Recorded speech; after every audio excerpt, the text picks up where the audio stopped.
In this lecture, we're going to learn how to add colors to our black and white images. Okay, so let's say you have black and white image and you just can't get back the colors, you just can't get back the original image, and you really need that image colored. Okay, so there's actually a trick you can follow to regain back your colors in Photoshop. Okay, so just go ahead and open your folder. Of course, you know the folder on Camera Raw and Color in Photoshop. So go ahead and bring in this image, this black and white to color, this BW to color. So bring in the image, and now there's one rule you have to follow when coloring black and white images. The rule is you have to get a sample image, that's a reference image rather. Now you have to get a reference image that has similar lighting, or at least close to similar. So the lighting has to be close to similar, and also the skin tones you want to replicate should be close to similar. Okay, so that's the first step you have to do, and we can go back to our folder and open, and then come and select this image. This image is called reference image. Hit open. Now this image doesn't have the same lighting or perfect lighting just like the one we had, because the one we have has light coming from the right hand side, right, hitting the face, and then we have shadows here, while this one has a different thing altogether. But we can admit that there is still some light hitting from the right hand side. Okay, but the most important thing is the skin tones. So we have to get the reference image whose skin tones we want to replicate. Okay, so go ahead and click and drag into our image. Perfect. Now the first thing we want to do is, you guessed it, create color palettes. Okay, so just like we did in the last video, we have to create color palettes. So we have to select our highlights, midtones, and shadows. Okay, and the last time we learned how to do that by sampling using the eyedropper tool. Right now, this time I want to use a different trick. This time I just want to use the average blur effect. So select our image and then take your marquee select tool, that's this tool, or let's just use this guy here, the elliptical marquee tool. Perfect. So we have our tool selected, and now you just need to come and select on your image to select the highlight. So let's see. So this is a perfect example of a highlight. So this is our highlight. So now just while selecting on your image, go to filters and then go to blur. Okay, and then average. Click on average, and now it has averaged out the colors for us, and we now have a single color representing our highlights. Okay, now we can do same for our midtones, and for our midtones we will just choose an area like this. So this area will just be perfect for our midtones. Select our area, go to filters and average, and then for our shadows, now we want to select, see this area. Okay, we can admit that our image doesn't have so much shadows, right? So this area will just do. So I'm just going to marquee select on this area, and it's going to average our selection. So go to filter and average. Perfect. Now we have our highlights, our midtones, and our shadows. So deselect, and now we just want to create color palette with this. Okay, so I'll just do this. I'll just create a new layer, take my brush tool, make my hardness 100%, and my size should just be this much, and then I'll just hit I from my eyedropper tool, and let's choose the point sample this time, and then come on sample on our highlights. So sample on your highlights, hit B for a brush tool, click here, just dab to have our highlight, and then hit I, sample the midtone, hit B, get our midtone, hit I, sample the shadows, and then hit B and create the shadows. Perfect. So all you need to do now is delete or maybe hide our reference image. Now we can use this color palette to colorize our image. So the next thing we'll do is go ahead and create our gradient map. So click here and create gradient map, and now we have to bring our gradient map below our color palette and then select our color palettes in our gradient map. Okay, so for the dark color, I want to choose my shadow. So select, double click, and come and sample my shadow. Okay, so we can see that it's not sampling. So let's just click out and try this one more time. Okay, let's try choosing a different sampling method. Okay, so double click here and hit OK, and we can see that it's behaving like that because our gradient map mask was selected. Okay, so I thought it's the sampling method, but it's actually because the mask was selected. Okay, so make sure your map is selected, click, and now let's go in and now sample our color. So let's do that one more time. Sample our color. Okay, so make sure it's sampled.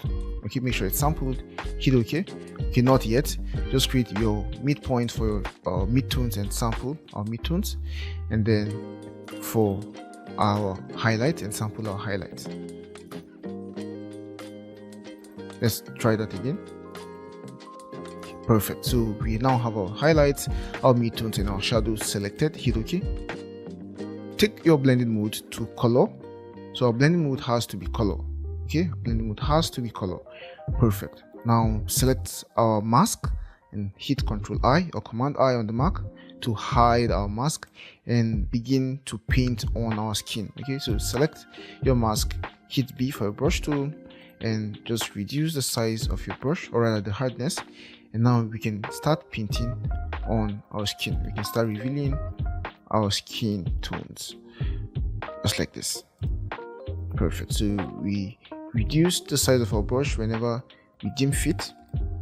Okay, and we can actually use a lower flow if we want. Okay, but we can also use a 100% flow, and then later on go ahead and reduce our opacity. It all depends on your image and what works best for you. Okay, so I'll just work with my flow on 100 since I have started like that. So I'll just go ahead and paint on our skin. So you can see that right now we are revealing our skin color.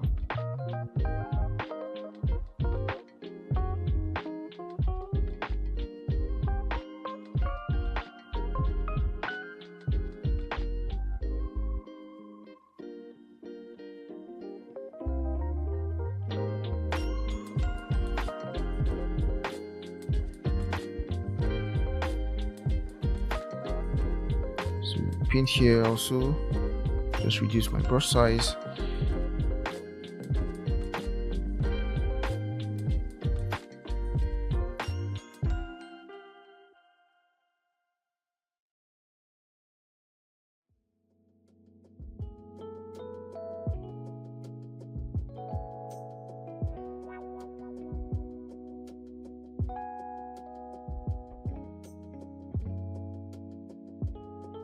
So you can see how we are now regaining our colors.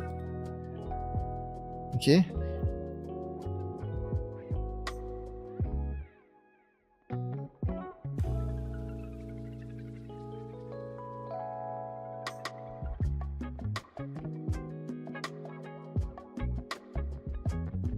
so I'm just going to avoid my lips because I want to come and add the red color to my lips. So I'll just avoid my lips for now and only apply the color on my face.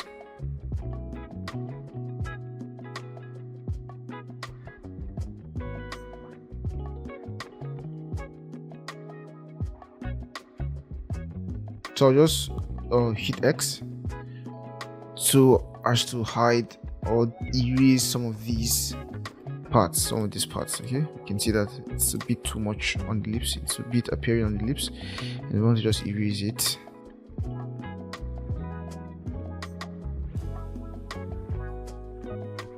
Hit X to go back to color mode and keep painting on my mask.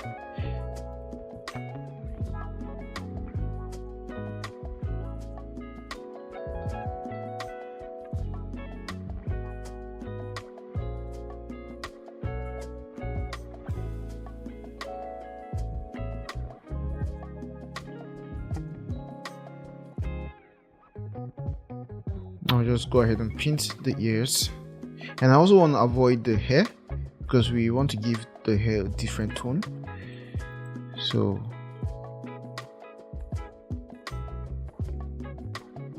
you can see that I'm not really taking my time to achieve really clean painting, okay, but of course you can take your time to achieve a better painting.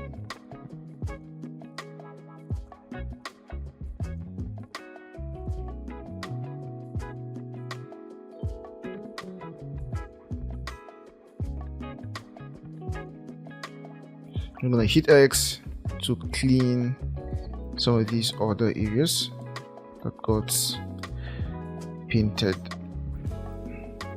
Perfect.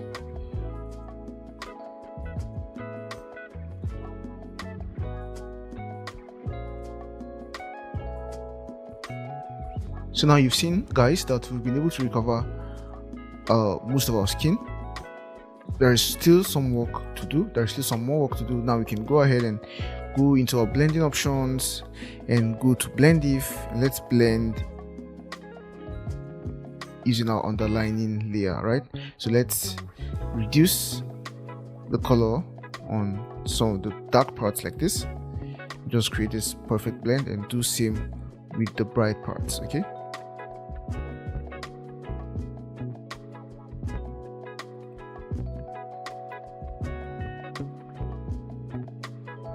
Hit OK. Now we can see that areas like this don't have so much color. Now we can go ahead and reduce our opacity. Okay, so maybe 90 or 89 will do. And we can also go into our gradient and furthermore adjust the colors. We can see that we have two colors here and we shouldn't have that. Let's just delete some of these ones. Delete. We should only have 3 colors for this image. Of course, you can have more colors depending on your kind of image.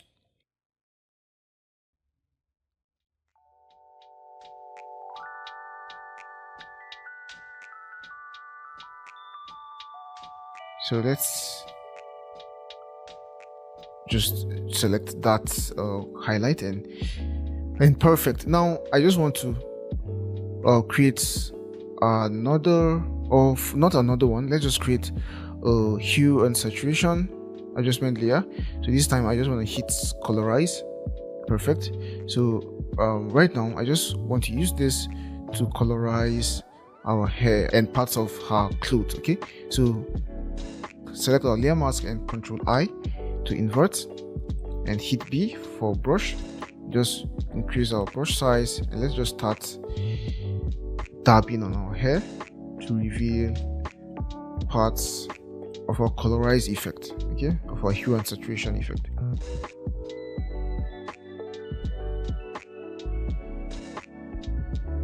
Perfect. So we just want to add this sparingly. Okay, perfect. So we want to give it that what would I call this vibe now? We just want to give it this look, okay? This look. We don't want it to be totally brown, but we want to give it this highlight look of brown, okay? Perfect. I hope that explains my point. So in our blend if, I'm just going to create another blend, okay? Perfect. Let's see what a different blend mode will give us. So let's see color.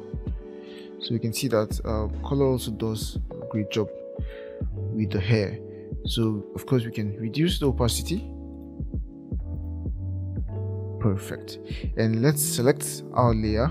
That's our what do we call it? Our hue and saturation. Select our mask and let's just reveal some of that color on the cloth. Okay.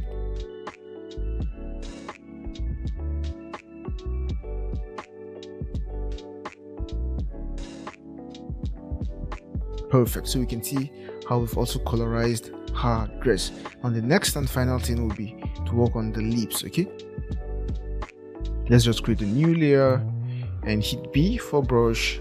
Let's select red color Perfect. Now let's color our skin or our lips with red.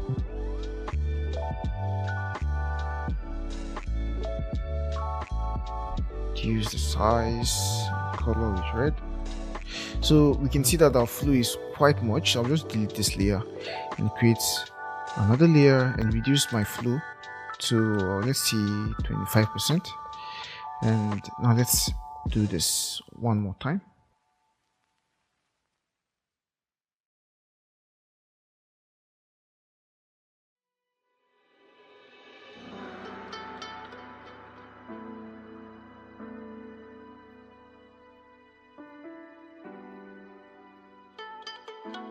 So I'll just speed this up to finish and then come back when I'm done.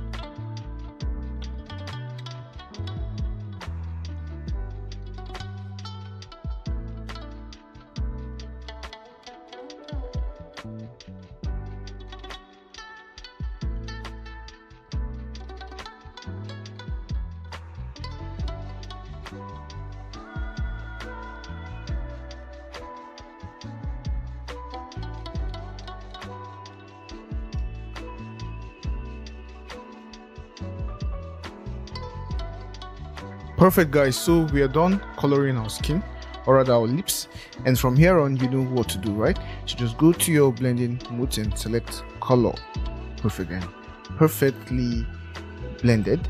We've perfectly blended our lips and we can see that all our colors look incredibly amazing now. Now we can just go in and fix the blending a bit more. So just go to your blend div, alt click or option click, alt click or option click to create that blend, right? So that we have our highlights coming up here and our shadows really blending with our color very well, incredibly well. Okay, so this is what we now have. Perfect. Hit OK, and yeah, we can furthermore reduce the opacity of our lips, and if we think we still need some more painting, we can go ahead and add some more painting. Okay, perfect, incredible.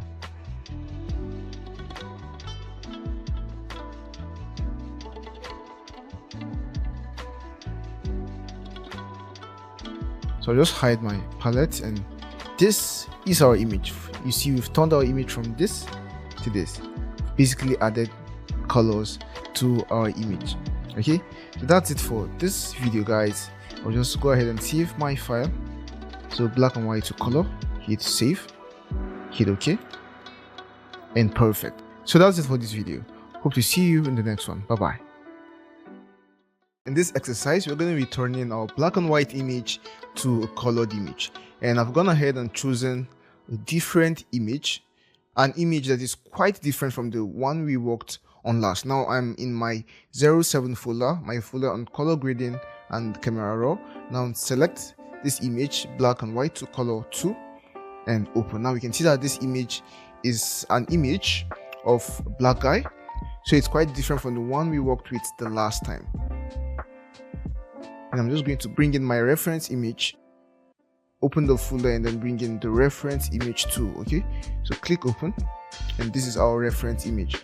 Right now we just want to click and drag our reference image into our black and white image, and then create our color palette, okay, using our reference image, just like how we did in the other video. Now create a new layer, hit I for my eyedropper tool, and sample my colors. Now I can sample my colors, or I can also use the method I used in the other one. That's the averaging method, right? That's the blur and then average method. But this one, I'm just going to use my sampling method. That's my eyedropper method. So hit I for your eyedropper tool, go ahead and sample your highlight. So where is the brightest point in our image? We can see points like this. We can also see this point. So let's use this point. Hit B for a brush tool, make the size smaller, and I'll just right click and make sure my hardness is 100, and then just click, and I'll just undo and make sure my flow is also 100. So 100, and I'll just click to create my first color sample. Then hit I for my midtones, then select here for the midtones, hit B, click, then hit I for my shadows. Now for my shadows, I'm just going to choose a really dark area. So let's choose this area. Let's choose this area. Okay, let's choose this area. Perfect. Hit B. Perfect. Now we can now hide our reference image, then create our gradient map. So gradient map, and click here, and we can now see that Photoshop has automatically selected our mask, and that's not what we want. We want to make sure our gradient map is selected. So select your gradient map thumbnail, and then click here, and now start to sample your colors. Okay, so we're going to click and go into our color and then sample this one. Hit OK. Let's create a midtone here, go into our color and sample. Perfect. And then let's sample our highlight. Go into our color and sample our highlight. Hit OK. Hit OK. Perfect. Now the next thing we'll do is bring our color blend mode to color. Okay, our layer blend mode to color, and we can now select our mask and Control I or Command I to invert our color, and we can hide our palette. Now we can start painting on our skin to reveal our color. Okay, just like how we did with the last image. Perfect. So I'm just going to start clicking and painting on my image. Now you can see that this is too much. I'll just undo, and I'll just bring down my hardness and also my flow. I'll bring my flow down to 28%. Perfect. And I'll start painting on my skin. Okay, perfect. Now I'll just keep painting on my skin, and I think I'll just forward this video so that we save time. Okay, so I'll just keep painting, and when I'm done painting, I'll just come back and you see what I have painted, and hopefully what I've painted will be similar to what you also have painted. So see you when I'm done painting.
Perfect, guys. So we've been able to add color to our skin, and we can see that I left out the lips. So I'll just look at my reference image once again and see the lips here. So we can see that our lips here are a bit different in color compared to our skin, right? So what I'll just do is I'll create a different color palette for my lips. Okay, perfect. So I'll just once again hit my eye for my eyedropper tool, and I'll just sample the highlight. So even though that's not the highlight, but let's just see basically the bright parts of my lips. So I'll just sample this, please.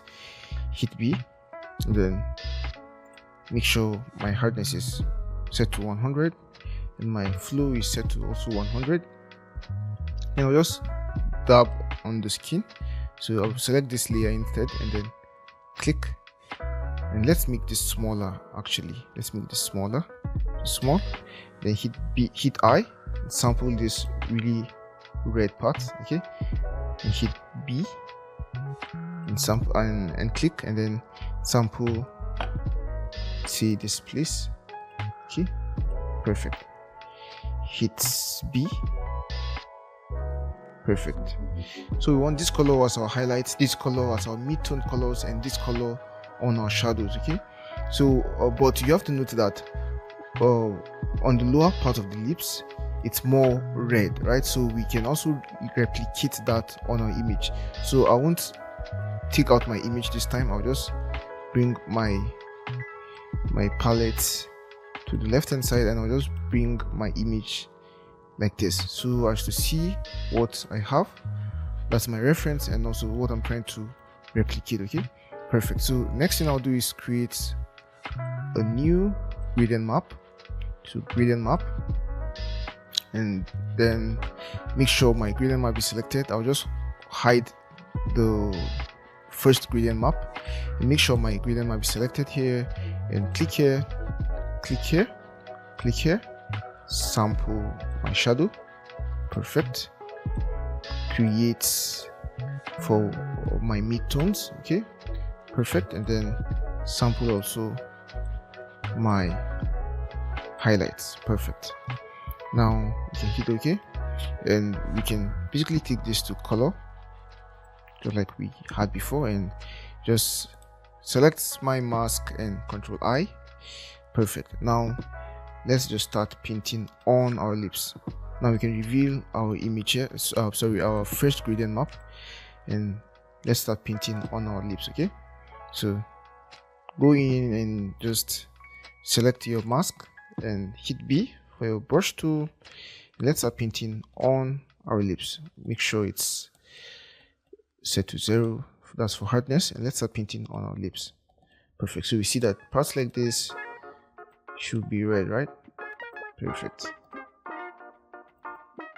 And basically let's just paint the entire place, and we can still go ahead and work on the gradient map, but first of all let's have a background. Perfect. So let's hide this guy now.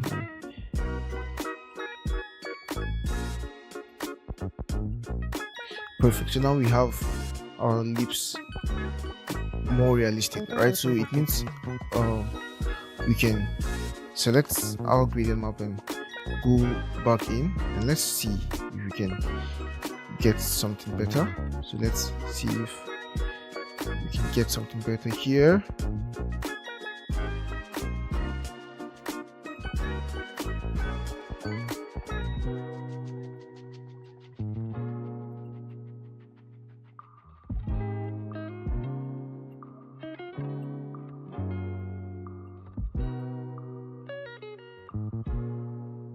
Okay, perfect. So what I want to do right now is I want to just use the blend mode, or rather the blend effect, and blend the blacks, or blend the color away from the blacks and also the highlights. So we have it looking like this. Okay, perfect. And also I'll just use my brush tool to mask out parts of this color on this upper part of the lips. We can see that it's a bit too red. Hit X. So let's subtly max out this color. okay, and it's kind of not working, but let's just duplicate the layer. So just duplicate the layer, and now let's do it here. So I'll just mask out this part, okay, on our new layer. And what I will do now is to reduce the opacity of our initial layer, so you see that we actually achieved that effect. Perfect. So select our second layer back, our new layer, and or rather our duplicate layer, and still mask out parts of our upper lips, okay, so as to make the upper lips less red. Perfect. Now this is incredible. The next thing we'll do is kind of try to make sure we make our face even better. So go to blend if and let's do the blending. Perfect. This is what we can have, okay, for our blacks and also for our whites. Okay, perfect. So you can see the colors blending out on the really bright parts of the face, and so also on the really dark parts of the face. Okay, hit OK. Perfect. Now we can even hide our, what do you call it, our palettes, right? So basically, guys, you see what we've been able to achieve. This is incredible. This is what we had. This is our reference image, and this is what we've been able to achieve. We see the replication of the lip color. So the lower lip is redder, and then the upper lips is a bit darker, right? So that's basically it, and we can even go ahead and do more things. Okay, now we have some variations on our skin, that we have variations in color tone. Okay, that means some parts are quite reddish, so you can also see that maybe parts like this are a bit reddish, have a bit of red. Okay, and mostly we tend to see these things in areas like the ears. Okay, and even since we don't have a view of the ear on this image, we might not observe that. Okay, but that's basically a natural effect you get on your skin. Now we're just going to replicate that, so let's just go to adjustments and go to hue and saturation, and I'll just colorize this. Okay, perfect. Let's increase the saturation. Perfect. Now we can just select this, the mask, and Control I to invert, and let's just see if we can replicate this effect. Perfect. So what we want to make sure white is on the foreground. Let's paint on areas like this, and also on our ear, okay, parts of our ear. Perfect. So just this really subtle effect is what we're looking for. So areas like this also, and the nose, it's a bit too much. Maybe here, okay, and maybe here also. So basically you get the point.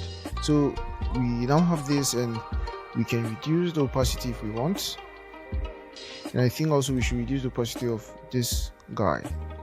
Okay, so 89 is just perfect, and for this one I'll just reduce it even more to 34. Is just perfect. Okay, so we can see what we have achieved. Now we've gone from here to here, from here to here. Perfect.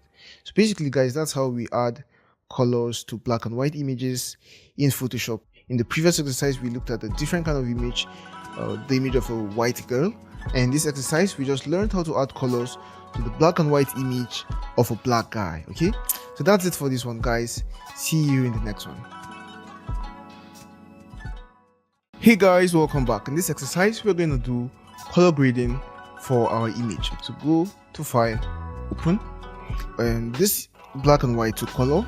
Remember, we worked on this image, so we turned this black and white image to a colored image. Okay, so I'll just open this image for you to see. So open, and this is what we had, and we'll just open the colored image, and this is what we turned our image to. Okay, perfect. So from this to this, from this to this, so you can see how incredible of a job we did. Perfect. So first thing I'll do is I'll just go ahead and save this as a JPEG image. So save this JPEG. JPEG. Perfect. So black and white to color, and I'll just add done after color. Done. Perfect. So save, and we can now close this file and just go ahead and open our image. So again, I'll just open this, okay, so we compare the both of them. That's just by the way though, but it makes us value the work we did. Okay, so this is what we had and this is what we achieved. So this is what we had and this is what we achieved. Incredible, guys, this is incredible. Okay, so right now we just want to do color grading to our image using the trick we learned in a previous video. Okay, so we want to use our thousands of color grading presets in Photoshop which we unlocked. Okay, we want to use that to color grade our image. We want to give our image different looks, different color grading feels. Okay, so go ahead and add the gradient map and come here. Or first of all, let's turn the blending mode to soft light. Perfect. Now click here and then you know what to do, right? Type and select the noise and reduce your roughness to say 7, okay, or 8%. Perfect. And now uncheck restrict colors, so uncheck, and now we can start experimenting. So we can start clicking. And in fact, before I start clicking randomize, I'll just go ahead and reduce my opacity to see 29 or 32. Yeah, 32 is perfect, so that I see like the final look. So already we can see that we are already getting something really incredible. So this is what we had before, this is what we have now. Okay, so we have our first look. In fact, I'm just going to hit Ctrl Shift Alt E to merge everything and create a copy of our layer. That's Command Shift Option E on the Mac. Perfect. So we have our first color look. Perfect. I'll just hide this and go back to our gradient and start clicking randomize to get even more looks. Okay, so this is also incredible. So hit OK and Ctrl Shift Alt E to create another copy. So we have the first one here, we have the second one here. Incredible. I'll just go ahead and create even more. Remember, we can create thousands of looks with this trick. So randomize, randomize, randomize. So we can just keep hitting randomize, and this look is also incredible. Now I love this one even better, so hit OK, Ctrl Shift Alt E, and now we have our third look. So first, second, and third. Incredible. Now go ahead and we can keep doing this all day. You can keep doing this all day. Okay, keep doing this all day. So just keep clicking, and we can create unlimited looks. Really, the list is unlimited. So let's try using oranges. Okay, so we see the looks we get when using orange gradients. I like this look. Hit OK, Ctrl Shift Alt E. Perfect. So let's see. This is our first image, or let's just hide all of them and start from here. So this is our first image, this is our second image, this is our third look, this is our fourth look. We can see the power of this trick. You can see the power of this trick, and we can even do more. I feel like doing more. I feel like doing this all day. Okay, so I'll just select, let's select Grease. Let's select Grease. Let's select this guy. Let's see. So where are our options? Of course, it's noise, and we want this to be 8%.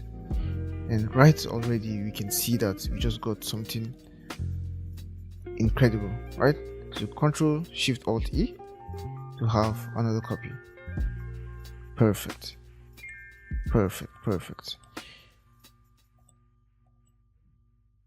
So let's go ahead and create one last one.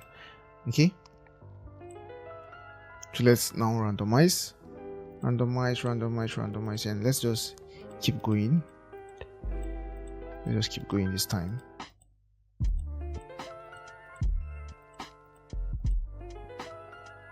Okay, we can keep going all this, so we have to stop at somewhere, right? So just and yeah, let's just go with this one. So let's create this one and Control Shift Alt E. Perfect. Now I can just Control S to save my color grids exercise. Let's write exercise in front, exercise color grid. Okay, what to color presets? Yeah, let's just hit save. I wanted to do something there, but I just changed my mind. So we can see that we went from having this to then having this to then having this to then having this and this and this and this, all in Photoshop. Okay, all in Photoshop with one little trick. So that's the power of Photoshop, guys. That's the power of Photoshop, and this is just amazing. Okay, perfect. So I'll just hit Ctrl S to save my file one more time, and with this we've come to the end of our exercise on color grading. So see you guys in the next one. Bye bye. Hello there and welcome back. So we've had a long ride in this module. We've learned so much. Okay, now in this homework and in the next one, you are going to experiment on what we've learned. Okay, so go ahead and open your file or your folder, and right now you're going to see this image, black and white to color tree.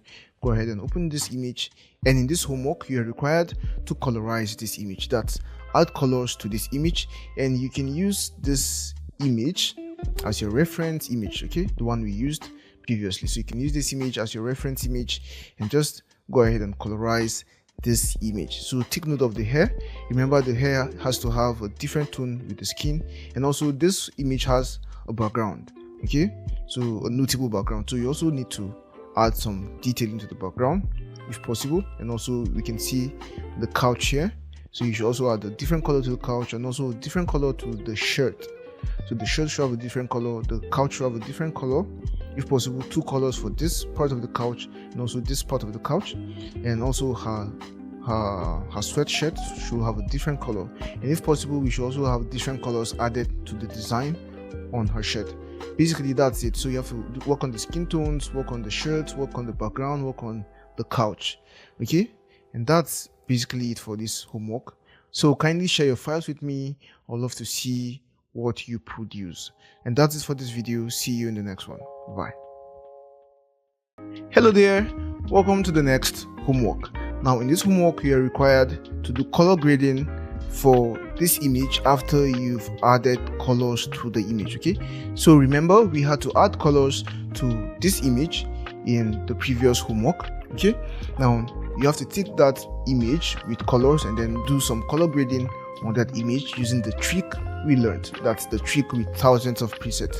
So you also should produce plenty files, just like how I did. Let me just open the file. Now I think color grading to I think this is it. Okay, this is not it, but of course you understand what I'm trying to get at. So this is the file. So remember in this file, oh, this is not the file. Sorry, let me just look for this file. I have to look for this file now. Yeah, this should be the file. Perfect.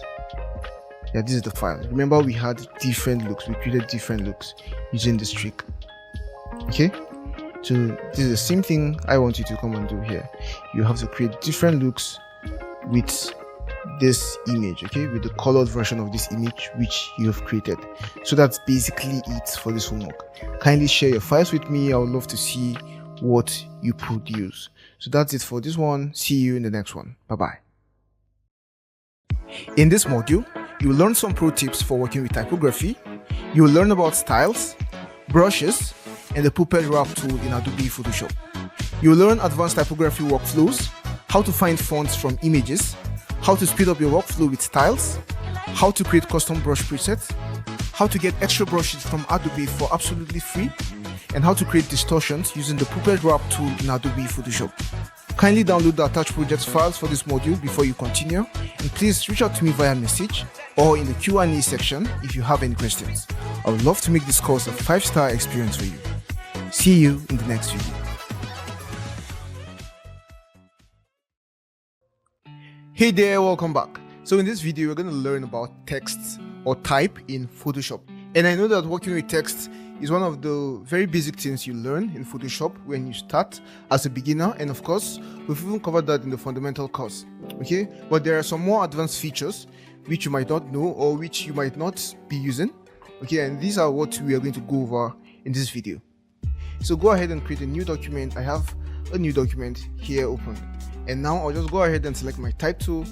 This is my type tool. We all know that this is our type tool, and we have the horizontal type and we have the vertical type, and we also have two basic types of types in Photoshop. We have the point type, and also we have the area type or the paragraph type. Okay, so the point type, in order to create the point type, you just need to select the text tool and then just come and click, and now you've created the point type. Okay, now this is a dummy text, and in order to create the area type, you can select your type tool and then click and hold and drag, and now Photoshop is going to create your area type, okay, and fill it with a dummy text. Okay, so this is basically a paragraph or area type, and they have different features which we are not going to look at because these are really basic stuff and we covered them in the fundamental course. So I'm just going to scale this up, and now as we know, we have our type menu here,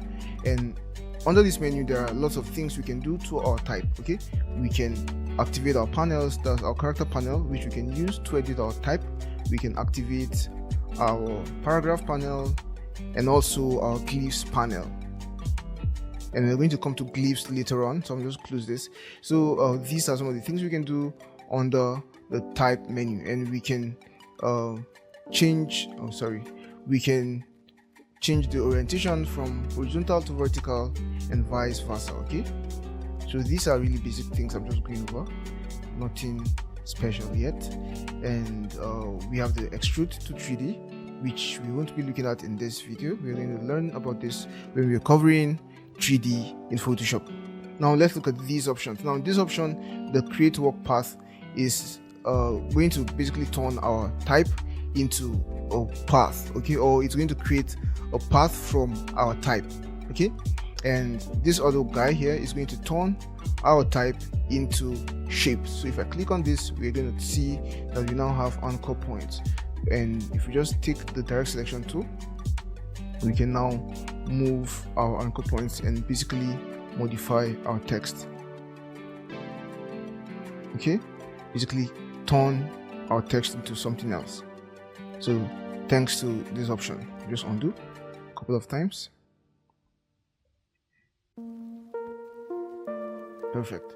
Now we also have the wrap text option, and of course we know what this does. It wraps our text. Like I said, most of these things are basic stuffs yet. So we have the wrap style, we have the arc, we have the lower arc, the upper arc, you get, and basically you can adjust the bend, you can adjust the horizontal distortions, the vertical distortion, okay, and so on and so forth. We have the flag, which turns our type into a flag.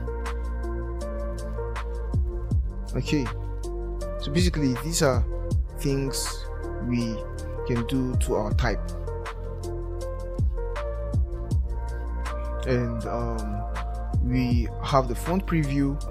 If we choose small, for example, and we just go back to our type tool and try to select a different font, we can now see that our preview here are very small, okay, and we might not see them properly.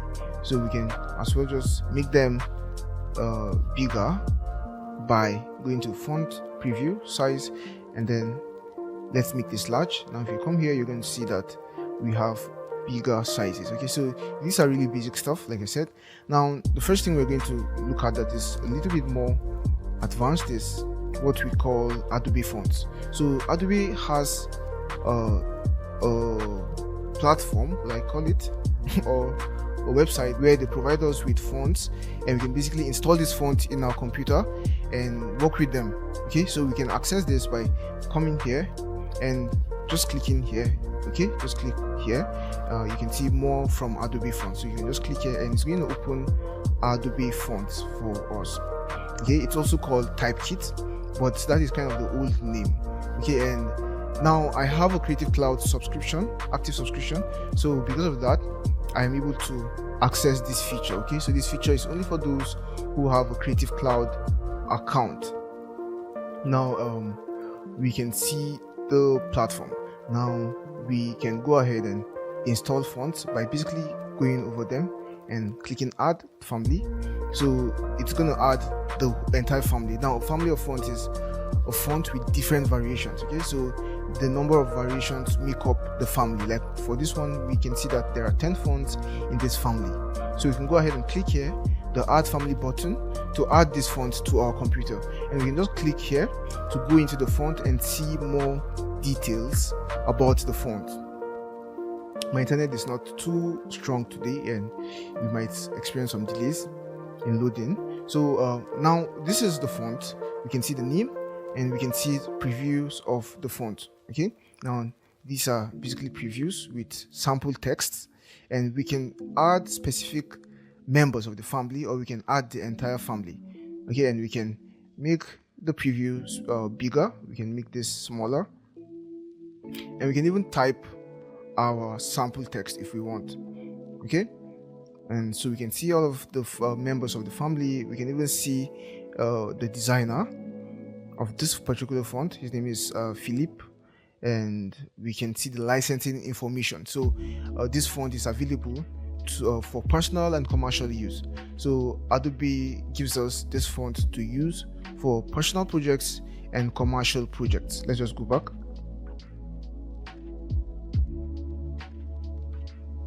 Now we have other features here, like for example, you can go ahead and just type your text. So let's see, hello world.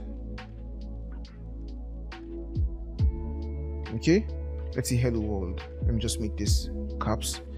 Now it gives us a preview of our sample text written in each and every font we can see here. Okay, so you can see each and every font with a preview of your sample text. So you get to preview the look before adding the font. You can increase the text size, you can reduce the text size, you can filter your fonts on the left hand side here. You can select the language. We have all, so we can select English if we want, we can select all. Okay, and we can select specific language and writing systems. Okay, and then we can even select variable fonts. Now variable fonts give us more options to play with. Okay, they give us abilities to adjust different parameters in the font, and we can do this right in our software. Okay, so we can click here to activate only variable fonts, and we can as well filter our fonts based on tags. Okay, so we have calligraphic fonts. It's going to filter our fonts based on tags and only show us calligraphic fonts. Now you can see our calligraphic fonts, so you can browse through them and add them to your computer. We have the clean fonts, and it's going to just show us clean fonts. Right now we have lots and lots of categories here. We can even view more to see different types of categories. Let's look at this shaded. Okay, so you can see what we get with the shaded font, and this is really cool. And we have the classifications based on the type of font. We have the sans serif fonts, we have the serif fonts, we have the slab fonts, the script fonts, the mono fonts, the handwritten fonts. Let me just try this, the handwritten fonts. Okay, so you can see that we are only getting handwritten fonts. And we also have the properties. We can filter based on properties. Now for example, the number of fonts in family. So like I said, the family contains multiple font variations, right? So if we want, we can specify the number of families, or rather the number of fonts in a family. Okay, you can specify the number of fonts in a family. So we can see that we've specified 23 to 25 plus fonts. So we can see that all the options it gives us have at least 23 fonts in the family. Okay, perfect. Now we can also filter based on these other properties, based on the width, based on the height, based on the contrast, based on the italics, based on all these other parameters we can choose here. Okay, so this is a basic walkthrough of how to use Adobe font. Let me just search for a particular font. Let's see, Avian. Let's search for Avian.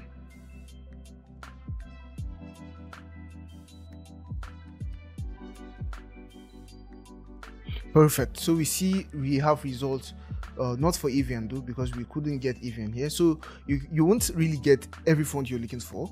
Okay, you won't really get every font you're looking for, but there are lots and lots of fonts here, countless fonts, which you might never exhaust.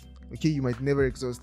Okay, so it's giving us some options for the name. Okay, so similar names. So we have Aviano and we have these other ones. So I'm just going to add one or some of them. So I'll just add.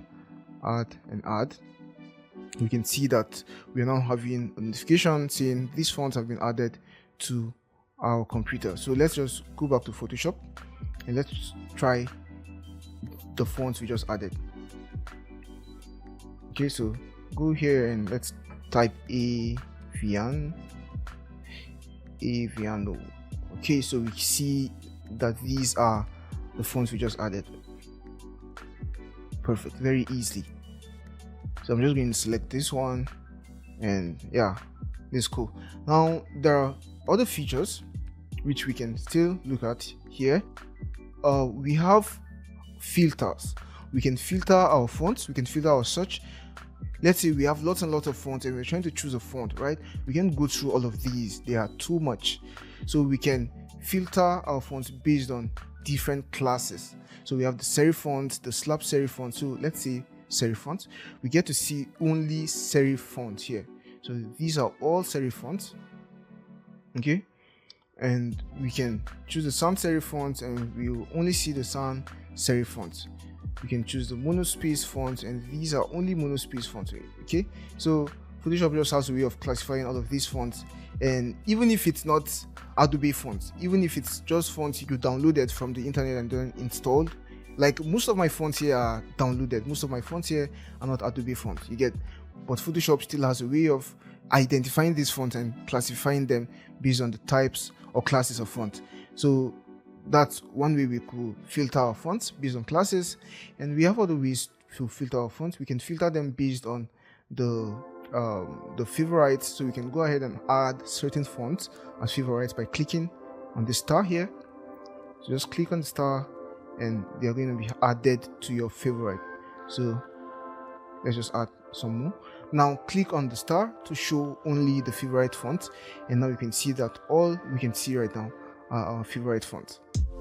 So we can also filter based on Adobe fonts. Okay, we can also filter based on Adobe fonts by clicking here. Okay, so you can see that all we see right now are fonts that are Adobe fonts. Okay, and lastly we can click here to show similar fonts. So let's assume we are looking for a similar font to a specific font. Okay, let's say we have this font and we just want a similar font to this, right? So we can select our font and go ahead and click here.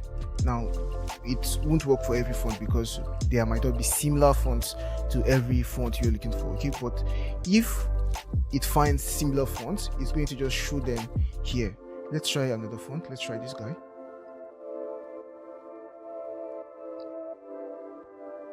So we can see that for this guy, similar fonts, we can see that it gave us this particular font. Yet, so we can select that if we want.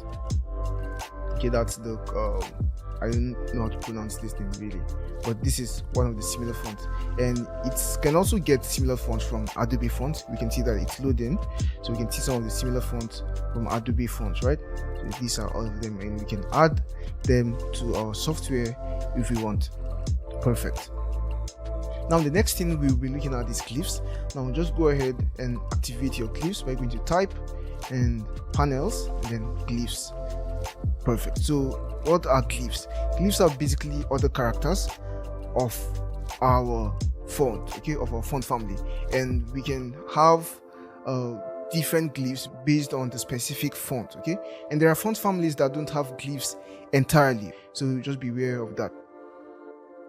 Let's see what we can do with glyphs. So let's go ahead and use glyphs on this text. Now if I select M, we're going to see that M gets highlighted in our glyphs panel, and we can see the name of the font, the font style, the entire font, or whatever options we have here. Some of these things are just irrelevant. Now we can add the glyphs by basically double clicking. So if I just double click on this, you can see that it now replaces what we had. Okay, now there are different variations for M and for L and for every other character or every other alphabet here, and there are even more because we have other characters. Okay, we have this character, we have this character, we have this character, and some of these characters are even in other languages depending on the specific font family you're looking at. So there are font families that have glyphs with characters in Latin, in Greek, and so on and so forth. So this can really add a lot of dynamism to our type. Okay, we can see that we have different types of E. So let's just use R for now and see what we can do. Okay, so we can see this. I like this R, and let's select M. We have different types of M, right? Let's select this M, and you don't want to overdo this. Of course, you just want to have maybe one or two characters, one or two alphabets with these kinds of nice looking variations. Okay, perfect. Now this font family doesn't have a lot of interesting glyphs. Let's look at another font family. Let me bring up my type tool and just type let's type Lost. Let's make this bigger, and let's select the type of the font family Lost. So let's select Lost. Now this is Lost, and Lost is an interesting font family. It has lots of glyphs just like the one we just looked at here. Now let's select our L, our letter U, and now we can see U highlighted, and we have lots of variations for U. So we have this guy, and now we've just created something cool. This can serve as a logo immediately. So that's the beauty of glyphs, really. That's the beauty of glyphs. You have lots and lots of variations. Let's try this.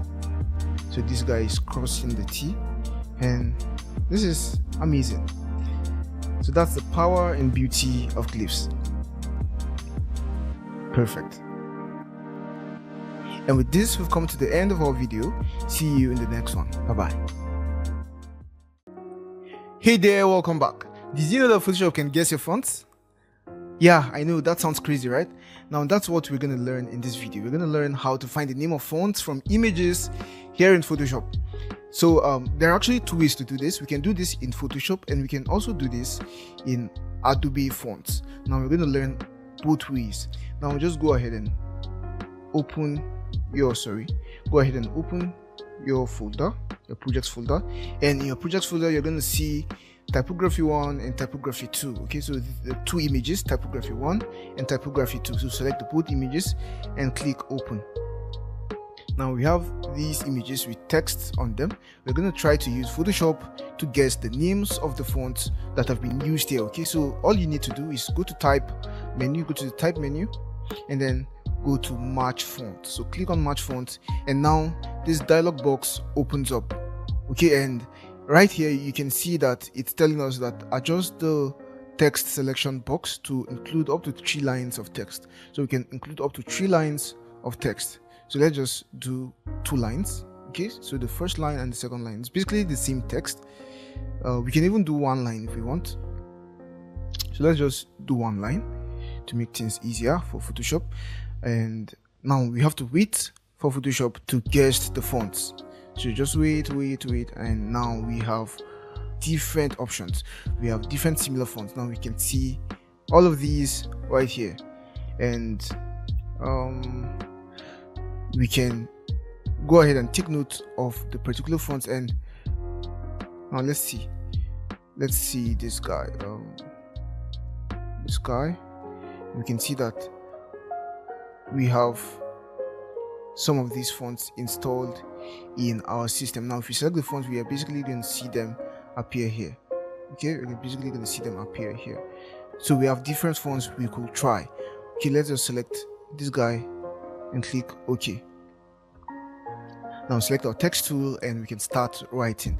Now let's just type brand, and so we can compare what we have here to what was suggested by Photoshop. So we can see there is striking resemblance between the two fonts. Okay.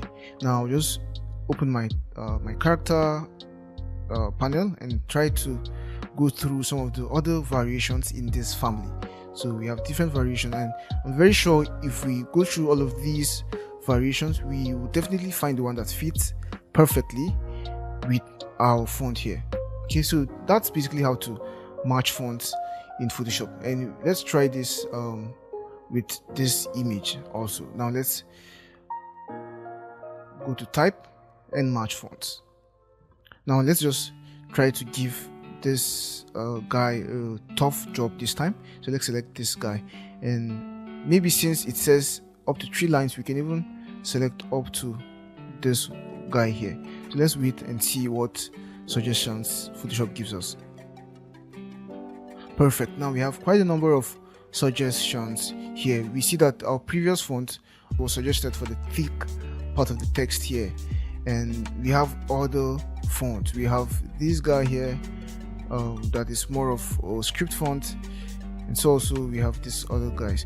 Now this one looks irrelevant to me, really, so we might get some weird options also.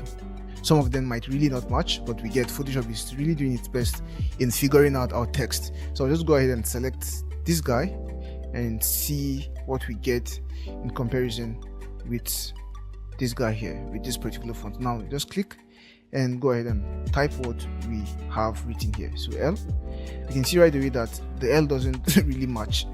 Okay, so let's see, let's just try LOESJE. So we can see that Photoshop did its best, but the match is not as good as what we had here. Okay, so the easier the font, or the more simpler the font, the better. The more simpler the font, the better. And this will also work for a project like this. Let's assume you have a font that has been rasterized, right? So let's say we have this font. Let's just duplicate them and hide these ones here. So let's just rasterize these fonts. Let's just select them and rasterize type, and let's just merge all the layers. So where do we, where is merge layers? Perfect. Now we have this font, and let's assume we couldn't get the name of the font, right? So right away we can go ahead and go to type and match font. Now we can select the particular font we are trying to match. Let's see what we get with Lost. And yeah, we can see that we got the match. It perfectly guessed our text. We know that this is Lost, and it has given us Lost and even more options similar to Lost.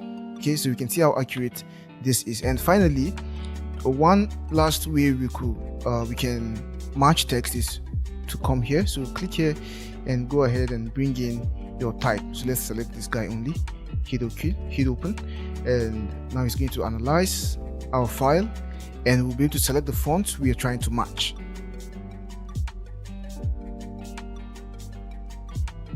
So Adobe Fonts has finished analyzing our file, and it's giving us the ability to select the lines of text, or select a single line of text. So this time it's giving us the ability to select only a single line, right? So we can select our line of text and go to the next step.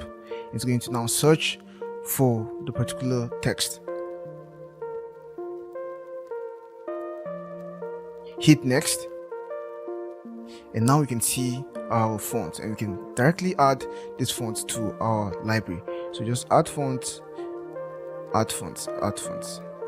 Okay, now this is the Bebas New Bold. Now go to Photoshop and let's go back to our file, and let's duplicate this, and let's choose that particular font. So the Bebas, and this is it, right?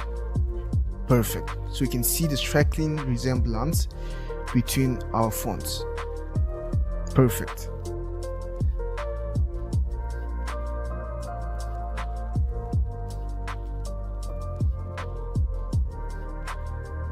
So this method is probably more accurate, that using the Adobe fonts is probably more accurate than just matching fonts. Okay, even though the ones we got with match fonts are also very good. Okay, so basically that's how we find fonts using Photoshop and Adobe fonts. So see you in the next video. Bye. Hello guys and welcome back. Now in this very quick video we're going to learn about styles in Photoshop. Now styles are really not advanced stuff in Photoshop, but they help us speed up our workflow, and we've not covered styles before, so I just felt it's nice to cover styles now. Okay, so I've gone ahead and created this lost text from the previous video, and I've made this bigger, and it's just here, just the text. Okay, now what are styles? Let's just go ahead and activate our styles panel. So go to Windows and then activate styles. So come here and activate styles. Now styles are basically looks we can apply to our layer. Okay, they are basically looks we can apply to our layer. So we can apply styles to our text, we can apply styles to our shapes and to image layers as well. Okay, and these are basically effects. Okay, these are basically layer styles effects. So I can just select my text and go ahead and add a style, and you can see that now we've added this gene style. Okay, we can see that under effects we have the bevel and emboss, we have the stroke, we have the inner shadow, we have the pattern, we have the drop shadow. So these are the effects that have been added to our lost text. Okay, so these are the effects stored in this particular style.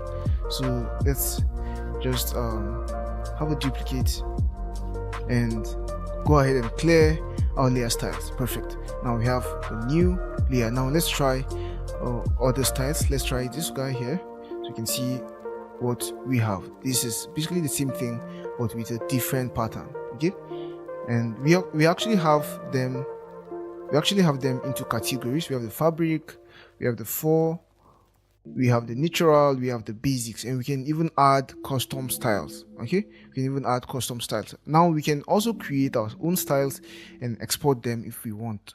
We can let's try these other 4 styles. Let's try this guy, and we can basically see what we are coming up with these styles. Really nice looks that we can add right away. Now let's clear all of this. So clear layer styles, and let's see how we can create custom styles on our own. Now go ahead and open the layer styles panel, and now you can go ahead and start adding effects. Okay, you can go ahead and start adding layer styles to your layer. So I'm just going to add the bevel and emboss, make the smoothness a bit more, and add let's add the gradient map. Where's gradient? Yeah, gradient overlay rather. So let's go ahead and choose a different gradient. Okay, so let's go with this look. Hit OK, and now if you want to create a new style, all you need to do is come to new style, click here, put in the name of our style. Let's say custom 1, and now you can include layer styles effects, you can include layer styles blending options if you want, and you can add to my current library. You can hit OK and hit OK. Now you can go ahead and see that it has added this style to our library. Now if we close this, now we can see that it has added this style to a custom library. Okay, so we can select these both styles. Maybe we have custom ones which we've built, we can select them and go ahead and put them in a folder, and let's say custom new, and now we have these styles in a folder. Okay, so we can go ahead and now apply these styles to our shapes and our text and our layers. So select our layer and just add the style. Okay, so this is a very good way to speed up our workflow. We can come here for more options. We can import styles, we can export selected styles. So we can export our custom styles out of Photoshop and even sell them or give them for free. Okay, so basically that's it about styles. Styles are really simple, but they help to speed up our workflow a lot. So that's it for this video. See you in the next one. Bye bye. Welcome back. In this video we're going to learn how to create custom brushes in Photoshop. So go ahead and create a new document. And I'm just going to choose 6 by 6 inches, 300 resolution, and create. And now, in order to create a brush, you have to understand the mechanics of how brushes work in Photoshop. Okay, so brushes work with luminance values, that's black and white. For black it reveals, and for white it conceals. So unlike the layer mask where we have black and white, and then white reveals and black conceals, the brushes work in the opposite way. Okay, in the opposite way. So they are kind of the opposite of layer masks. So how do we do that? Now we have to define our brush preset in white and black colors. Okay, so I'm just going to take my brush tool and try to create our first brush preset. Now I'll just make my hardness 100 and I'll reduce my brush size. And right now the kind of brush preset I want to create is a noise brush. Okay, a noise brush. So I'll go ahead and create and select the black color and define my brush with a black color. Just like I said, black reveals and white conceals. So we want to show our brush in black.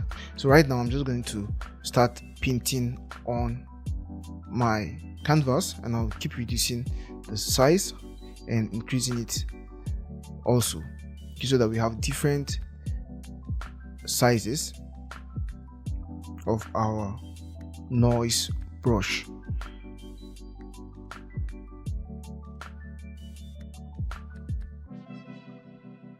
And in fact, I've changed my mind. I'm going to create multiple brushes, not just this one. Okay, so after this I'm going to also draw one other brush that we're going to create. So let's just try to get as many. Let me undo. I don't want it to go out of this defined space too much. Okay, so I'll just undo this one and then just have some more strokes. Let me increase the brush a little bit. Have one here, have one here, and I think this is just perfect. And we're going to do another one. Now this one is going to be more dramatic, so this is what we want to have. So we want to just have these lines, right? These funny looking lines. In fact, I think I'm going to reduce the brush size a bit. Just have these lines like this. Okay, so we're going to create brushes with all of this.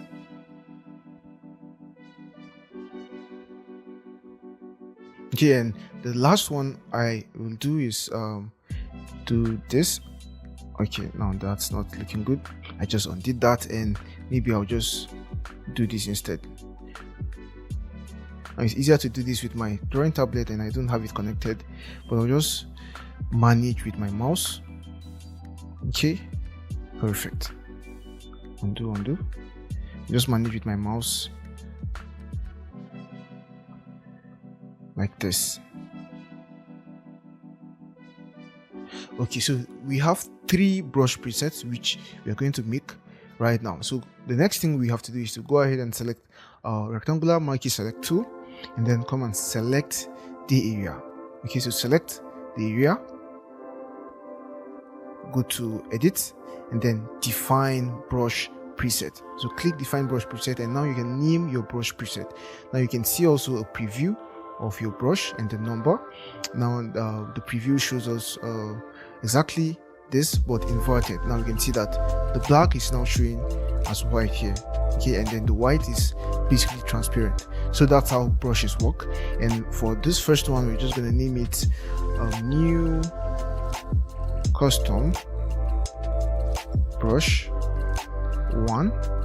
Okay, so we're going to create 3 new custom brushes. So click OK, and now you have basically created your new brush. Now we have our brush tool selected, so it's basically selected our new custom brush. Now if I paint, you're going to see that. Okay, we can see that it is selected. Okay, so that's why I'm not seeing it paint here. So now I'm just going to deselect this, and now I'm going to select my brush back, and when I paint, you're going to see that we have our brush preset created. Now we're just going to undo this and create the next one. And for the next one, I'm going to select this guy here. Perfect. Go to edit, go to define brush preset, and then we're going to type in new custom. You have basically forgotten the name we used for that one. Let me just go ahead and look at the name we used for that one, so I can just make this 2 and this 3. Okay, so I'll hit B for my brush and go to my brushes tab or panel, and then we see new custom brush. So new custom brush 2 and new custom brush 3. So go back and select and edit, define brush preset, new custom brush 2, and then OK. And we can just deselect and go back to our monkey selection tool, and there's a new guy, new selection, go to edit and then define brush presets, the new custom brush 3, hit OK. Perfect. Now go back and deselect. Now we see that we have our custom brushes. So we have new custom brush 1, new custom brush 2, new custom brush 3. I'm just going to create a new layer, and I'm going to use Ctrl Alt backspace to fill it with the background color. It can be Command Option Delete on the Mac to fill it with the background color, which is white. Okay, now I'm just going to select my brush tool, and now I have the last one I created selected. Now I can just go ahead and paint and see that we are basically painting our brush, right? Just going to undo, and let's see the other one. So we can see this is what we created. So it's basically a brush right now, and select the first one I created and close this. You can see that this is basically what we created. Now it's not making sense as we paint on our canvas. It's not making sense. Okay, it's not making sense, but we can go back to our brush settings and make this make sense. Okay, so firstly we can just go ahead and activate our shape dynamics and increase the size jitter. Now this will increase or decrease the size of our brush strokes as we brush. Okay, every time we click and release, it's going to reduce the size to something else, as you can see here. Okay, so that's what the brush jitter does, and we have many other parameters which we can work on. We have the minimum diameter. If we want, we can work on the angle jitter, which is going to change the angle, that's the rotation, every time we paint. Okay, so it's going to change the size and then change the rotation every time we paint. And we also have the roundness jitter, which will change the roundness every time we paint. So we can see that it's now having a variable roundness as we paint. Okay, so that's how to make our brush more interesting. So we can do even more. Let's go ahead and make this minimum roundness, almost especially this roundness jitter, down. Let's bring it down. Now we can go ahead and work on our scattering, and we can increase the scattering. Now we can see from the preview what we get as we increase our scattering. I can make this bigger actually, so we can make it scatter more or less. So let's see what we get. Now we can see that we are now creating even more dynamism with this, right? Perfect. And we can increase the scatter count if we want, which will make the whole thing more dense. Okay, and we can as well increase the count jitter if we want. We're going to keep this count to 2, and we also have the texture. We have also the transfer. I'm not going to look at all of this. You can just go ahead and see the parameters you get with all of these other options. So for transfer will basically edit the opacity. Okay, that's the opacity of our brush strokes whenever we paint. So let's see. Let's make this high. Now you can see that we are basically editing the opacity of our stroke as we paint. Okay, undo, and yeah, that's basically it. Now I'm just going to reduce the opacity jitter because I don't want to use this for what I want to do. Now go ahead and create a new shape, an ellipse, and we're going to paint on our ellipse using our new brush preset. Now I'm just going to double click here and select red color and now I'm just going to take my brush, hit B for my brush, and we're going to paint inside our shape. Okay, we're going to paint inside our shape. So the first thing I want to do is right click here and rasterize my layer. So rasterize layer, and with my layer rasterized, I can now go ahead and lock transparent pixels so I can paint inside my shape. So lock transparent pixels and reduce my brush size a bit, and now I can start painting inside my shape. So you see what we get. Just reduce my brush size a bit, and now we can see that we are now painting inside our shape. Okay, so I just want to create shadows here and highlights here. Okay, so next thing we'll do is just make our color a bit brighter. Now we can maybe adjust our brush size and paint a bit more in these areas. Now go ahead and reduce my scatter. Okay, it's scattering too much. I don't want that, so I'll go ahead and reduce my scatter a bit and continue painting. Perfect. So I like what I'm getting. So far I'm going to paint darker color like this. Do we see that this is too big? So we get even more shadows. Perfect.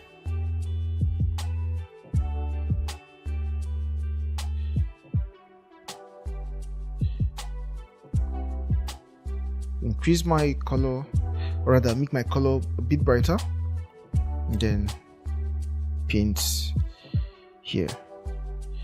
Okay, so this is basically what I'm trying to come up with. This is nothing too special, but we've seen how we've been able to create our custom brush and then even use the lock transparent pixels option and then paint inside our shape. So that's absolutely incredible. Now we can go ahead and save our brushes or export our brushes. Let's select our brushes. Select. I'm holding down Control, so you can hold down Command on the Mac while selecting your brushes. Now right click and and then export selected brushes. Click on export selected brushes. Let's come to our folder on typography and brushes, and now we can save this. So custom brushes. So you're going to have these custom brushes added in your projects folder. Okay, perfect. Now that's basically it for creating custom brushes in Photoshop. You can go ahead and play with the other brushes, play around with their settings and see how much dynamism, how much beauty you can create with them. Okay, so that's it for this video, and see you in the next one. Bye bye. Hello there and welcome back. In this video we're going to learn how to use the Puppet Warp tool. Now the Puppet Warp tool can be used to create distortions on our image. So go ahead and open your folder, file, open, and in your folder you're going to see this image, the Puppet Warp tool 1. Okay, so select the image and open. Now we're going to use this image to work with the Puppet Warp tool. So the first thing we need to do is cut our character or subject out of the background. So I'm just going to take the move tool, the object selection tool, right click, and then just come and click on him. Okay, now it's going to select our object like usual, and we can just duplicate it after that. Now I'm just going to duplicate my subject with Ctrl J or Command J on the Mac, and now we have him on a new layer. Go back to my move tool, and I'm just going to create a background. Okay, so I just selected the rectangle tool, and then for this radius I had it at 50 before. I'm just going to make it 0, then create a rectangle, and I have this shade of red. Okay, so you can go ahead and copy the color code here if you want. Okay, so we just have this as our background. Okay, and I'll move my my subject to the middle, and next go ahead and add my Puppet Warp effect. Now the first thing I'm going to do is right click and convert this to a smart object. Okay, so convert to smart object so that we apply our effect on the smart object non-destructively. So go to edit and then go to Puppet Warp. So this is Puppet Warp, so click and now we see the puppet warp applied to our image. Now what this does is it creates a mesh on our image, and we can distort our image according to our mesh, basically according to the density and properties of our mesh. So right now, in order to see this effect at work, you have to come on your subject and then click. Now if you come on your subject, if you just click, you're going to see that you've applied or you've added a pin. Okay, so you can add this pin in certain areas on your subject, okay, on areas where you want to have movements on your subject. So let's say you want to have realistic movement on the subject, you have to apply these pins on the joints, okay, on the joints where you want to have those movements happen. So those are the places where you want to add the pins, okay. As you can see right now, I can select my pin and then move my subject, so you can see we are creating distortions according to our mesh. Okay, we can select our pin and move it, so we can see how we are creating distortions using our mesh. Okay, now we have these options here. We have the mode option. Now in the mode we have normal, we currently have it at normal. We have the distort, then we have the rigid. Now I'm just going to create a distortion, so I'm going to click on this pin and make this distortion. Okay, now this is the normal mode.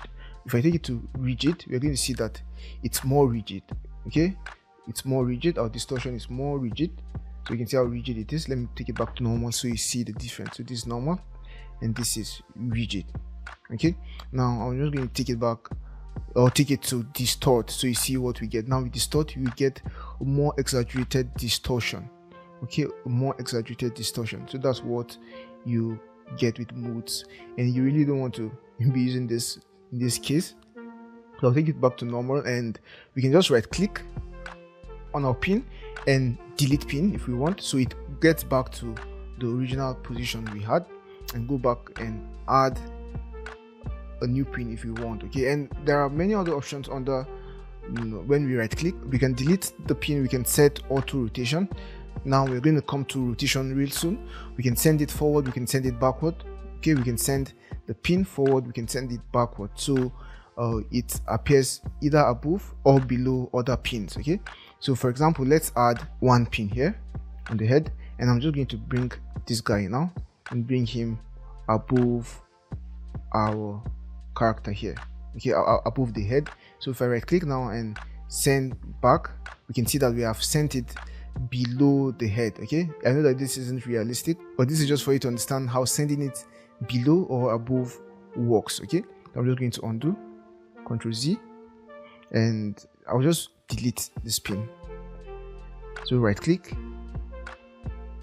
Okay, I'm not able to right click, I don't know why.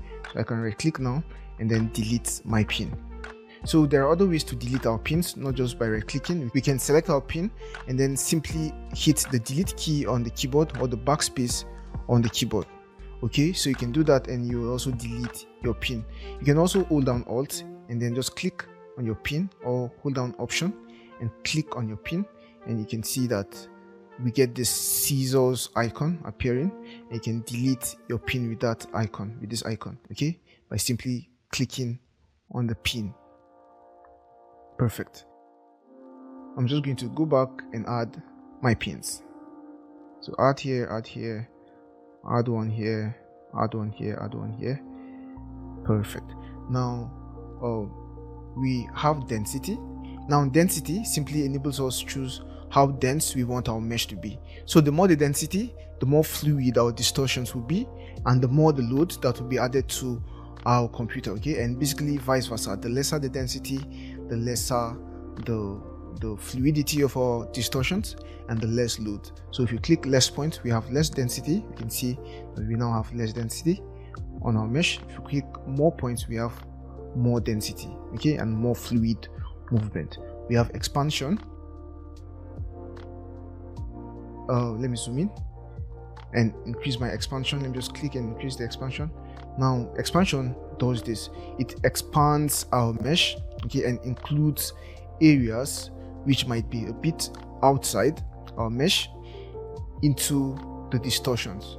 Okay, So that's basically what expansion does. So it adds areas, so we can expand or we can reduce.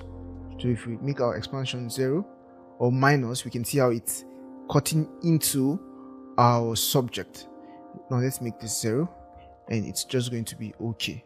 So that's expansion for you, and we can hide and show mesh using this. So we can hide our mesh or show our mesh in case our mesh is disturbing us.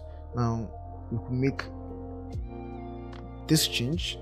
Okay, it's looking a bit more realistic. So when using the distortion, or rather the puppet warp tool, you want to make either of two options. Okay, you want to make either realistic, not too much exaggerated look, or you want to make an extremely exaggerated look. So basically depends on what you want to achieve. Okay, basically depends on what you want to achieve. Okay, so we can see that we are getting a more realistic look here by making little adjustments.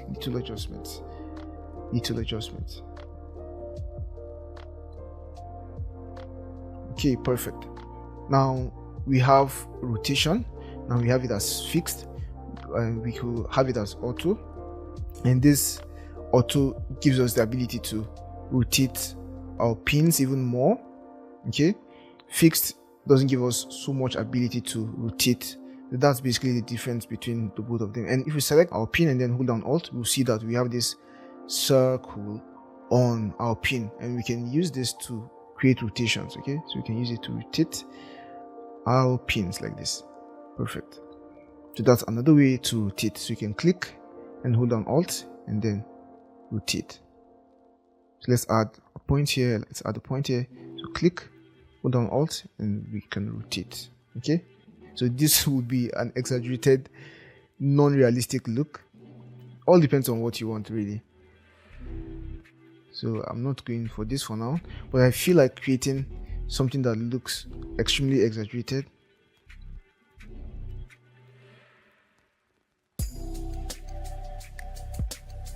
And just creating a poster maybe with it. So we're going to look into that later on. So basically these are the options you can play with. Maybe we make the head a bit more rotated like this. Okay, and this a bit more inside. Maybe we add one more point on his shirt like this. We make his shirt come down, and yeah, now to just click here, we'll commit the changes, and basically we've made our distortions. Now this is before and this is after. This is before and this is after, and we can double click here to go back and make more changes. Okay, that's it for the puppet or warp tool. I'm just going to duplicate this guy, hide the one under, and I'm just going to make more crazy adjustments with this one.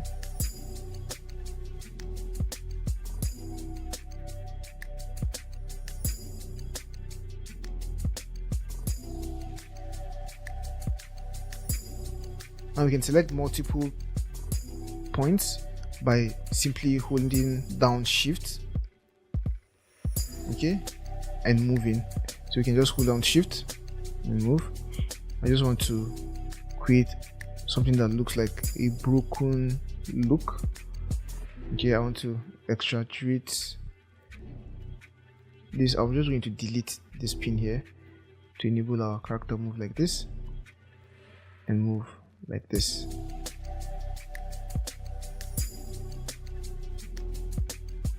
So let's make this auto.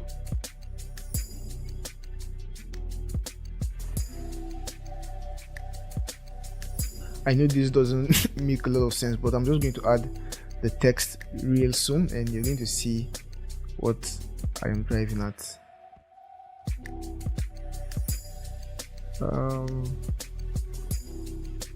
This guy. Okay, let's just have this look. Maybe we delete this one and move this one.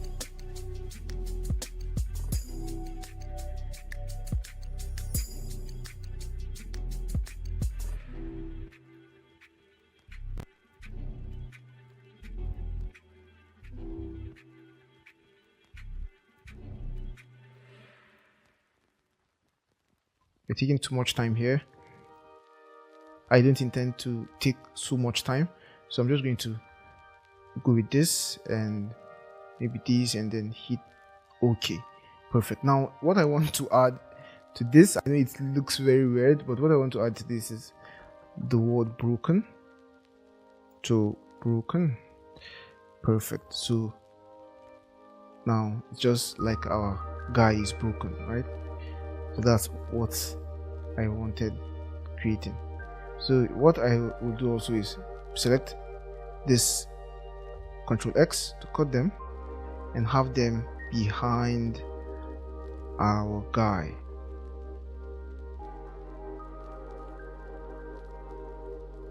So you just copy the font size for this and then paste here.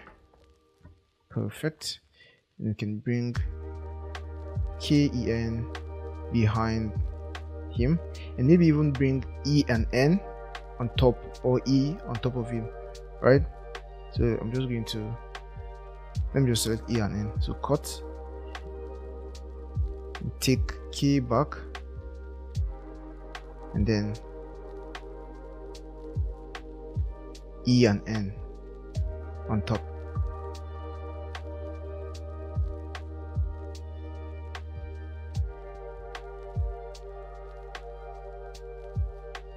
Perfect.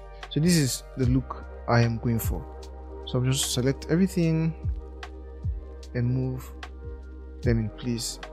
Okay, perfect. Maybe move this guy a bit. Perfect. So with this, we've come to the end of our video on the Puppet Warp tool. See you in the next one. Hey there, welcome back. So in this exercise, we're going to explore creating brush presets, custom brush presets from images. Okay, we learned how to create custom brush presets in this module, but for that we used brush strokes to create the custom brush presets. So in this exercise, we're going to go a step further by creating our custom brushes from images. So go ahead and open your folder, and in your folder you're going to see these cloud images. Okay, we have cloud 1, cloud 2, cloud 3, cloud 4. So I'll just select cloud 3 and open. So I want to create a custom brush from this cloud. Now the first thing I'll do is go and select my lasso tool or my rectangular marquee select tool. I'll just cut out the specific part I want to work on and then Ctrl J to duplicate it. Now the next thing I'll do is select, maybe hide the background layer, and then while selecting my image, I'll just go ahead and desaturate my image. Remember when creating our first custom brushes, we said brushes work with black and white values. Okay, so they basically work with black and white values, and in this image we see that we have color. So we just go ahead and desaturate the image to totally remove all the color. Okay, and then we will just be left with black and white. So go to image, go to adjustment and desaturate, and now we have our image desaturated. And because I'm trying to create a cloud brush preset, I need to invert my image so that the dark part which will be revealed will be the main cloud. That's this part. Sorry, let me just pick a normal brush. I just want to draw on the image so you can see where I am referring to. Perfect. So this part I'm drawing over, this will be in black, and then this other part will be in white. Okay, because black reveals and white conceals. So select my image, and I'll just go ahead and hit Ctrl I on my keyboard or Command I on the Mac.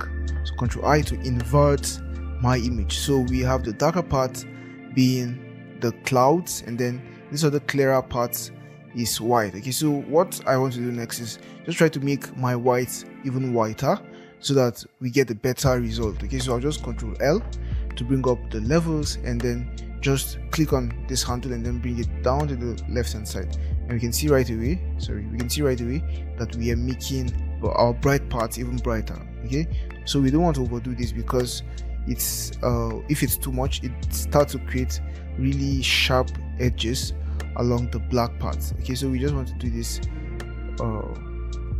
maybe till this point, and then hit OK. And I even want to make it even brighter because it's not white yet. Right, so what I can do is take my dodge and burn tool, that's my dodge tool in particular, then make sure I have highlights selected, and then now I'll just go ahead and paint on my highlights so that I make them entirely white. Okay, perfect. So I just paint on my image to make my highlights even brighter.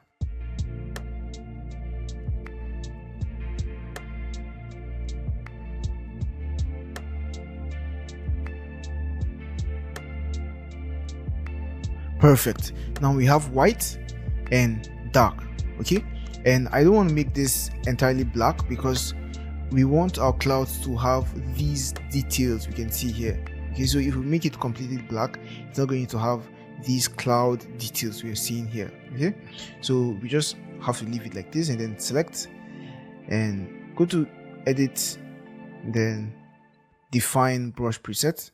So we could name this cloud new cloud preset, new cloud brush preset. Perfect. Now we can see the preview here. We can see how perfect it looks. So hit OK, and we can now hide this guy. And let me just create a new layer and fill my layer. Okay, sorry. And okay, let me just fill my layer. Go to edit. I wanted to use the shortcut, but it's not working for some reason. So just fill it with color, or with the foreground color, because we want to fill it with white. Now we can start painting on our layer. So we have to create a new layer, and let's just choose this red color and just tap on our empty layer. Now we can see that we've basically painted our sky in red, and we can see the details and all the intricate looks we get to have with a real sky. Okay, that's based on the real image. Perfect. Now we can go ahead and use our brush if we want. Now this is our brush here. We can go ahead and make edits to our brush presets.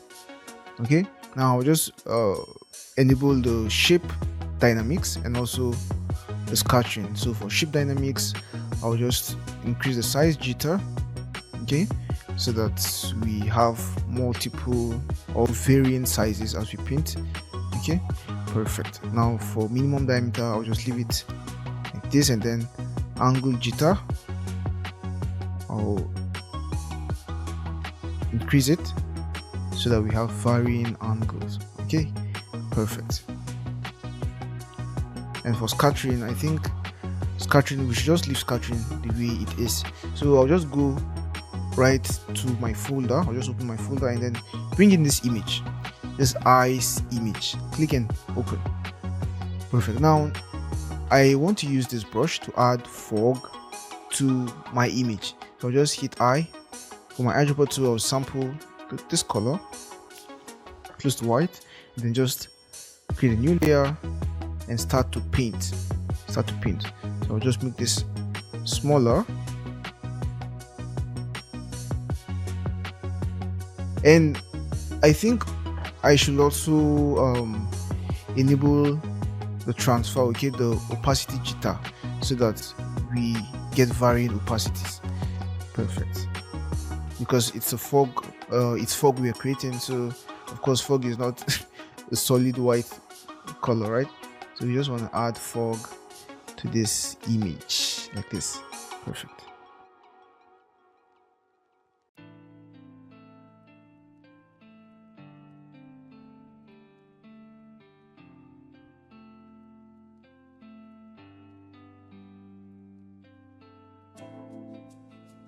Perfect. Now we can hit V for our move tool and go ahead and reduce the opacity for fog. We can even go ahead and create a layer mask on our fog layer and use the gradient tool to kind of reveal parts of our layer like this. Okay.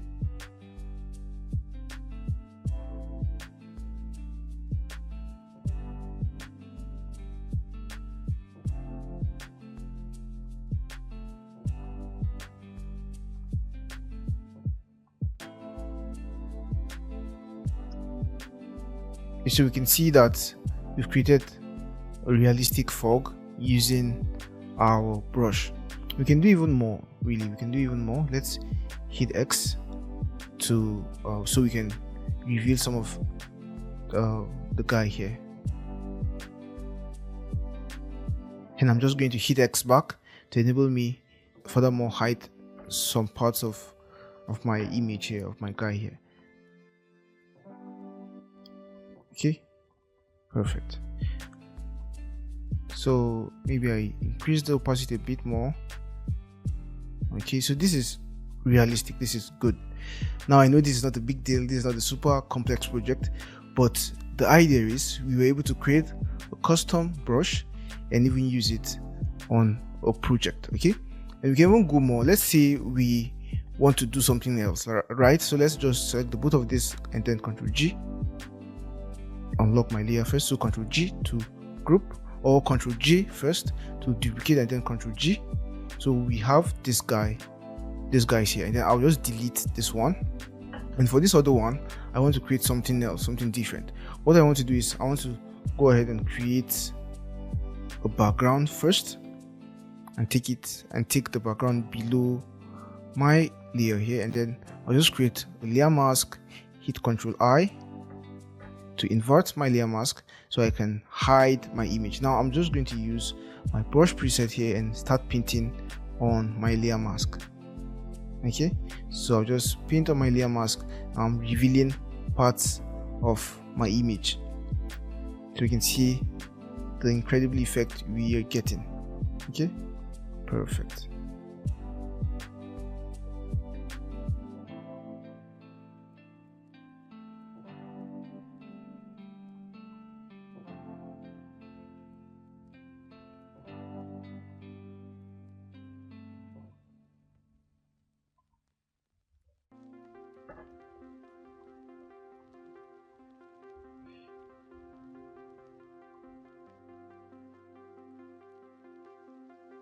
Now we've been able to create a reveal effect using our custom cloud brush preset. So this is what we had before.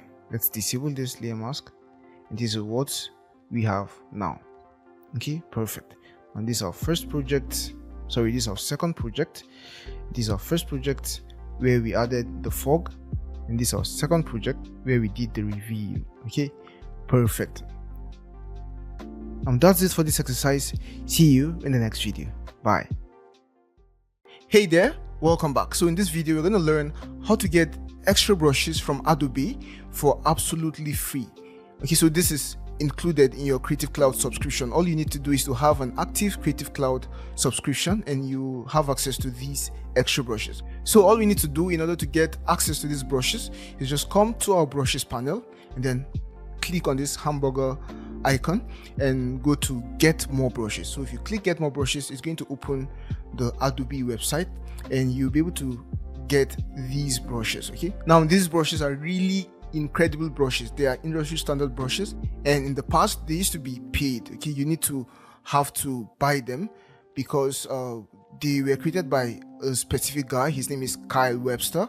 Kyle Webster is a designer, is an artist, and he specializes mostly in illustrations and basically drawings. Okay, so digital art and so on and so forth in Photoshop. So he over the years has created tons and tons of brushes, and these brushes were so good or have been so good that even big companies like Disney use his brushes in their projects. Okay, so Adobe recently got him into Adobe.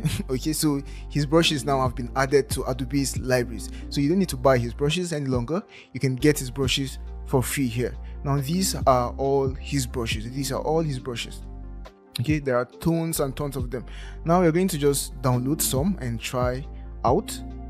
So first of all, I'll just go ahead and download the charcoal brushes. So just click on download and it's going to download the brushes for us. Now I'll go ahead and download all the ones. Let's see. Now there's this one I saw the other time and it's really good. That's okay, the halftone is good. So let's download the halftone, and also let's download one more. one more. Okay,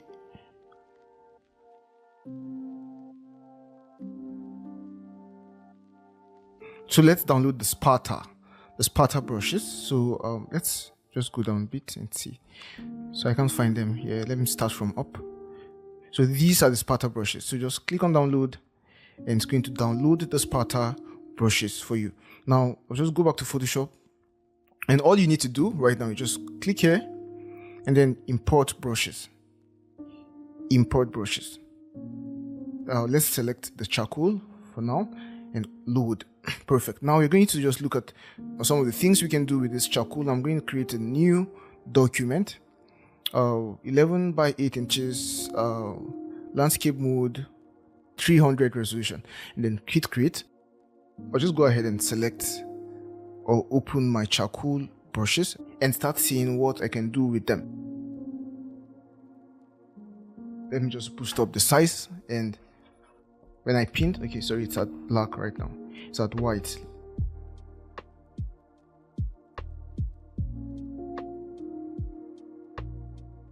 These brushes are really good. Now let me just reduce the flow so you can see it a bit more lightly. So you can see I've reduced the flow, and these brushes are really good. I really don't know how he gets to create realistic brushes like this. So you can go ahead and use these brushes for drawing. Okay, you can use them for digital drawing.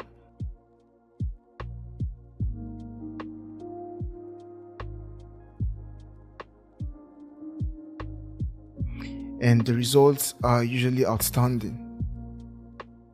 Reduce the flow to 9 so you can see it even more lightly. Perfect.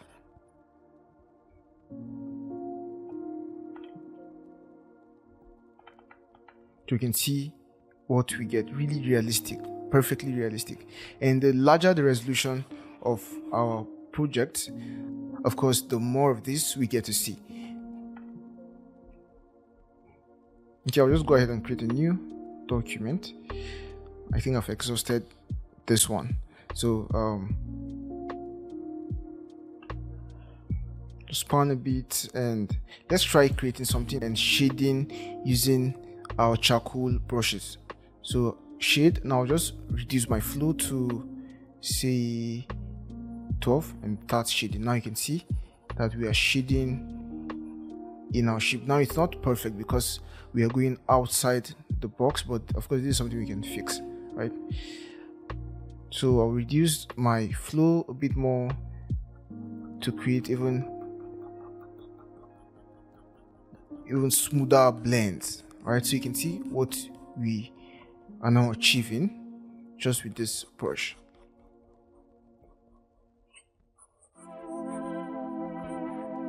So these brushes are incredibly perfect for digital painting, okay, for digital art. So you can use this to draw. Fine. Now let's try importing another one. So import brush, and let's bring in the halftone brushes. So load, and these brushes are just halftones. So they are just halftones, and we of course know what halftones are, right? Because we've covered halftones in the fundamental course. So now these are what these brushes give us. So they give us these already made patterns. Okay, you can see how incredible this looks. Yeah. So there are lots and lots. In fact, this brush is very large. It's about 78 MB in size. So it's very large. It has lots and lots of things. I'll just point to this side. Just keep drawing. We see what we get with all this. Perfect. Incredible. So you can create incredible halftones with this. Now, this halftone brush, these halftone brushes are into two. We can see that we have the screen tones and we have the actual halftones, right? So we've been using the screen tones all this while. Now these halftones are even larger in size or in quantity, as compared to the previous. So I'll just create a new file and let's try some of these halftones. So these are the halftones.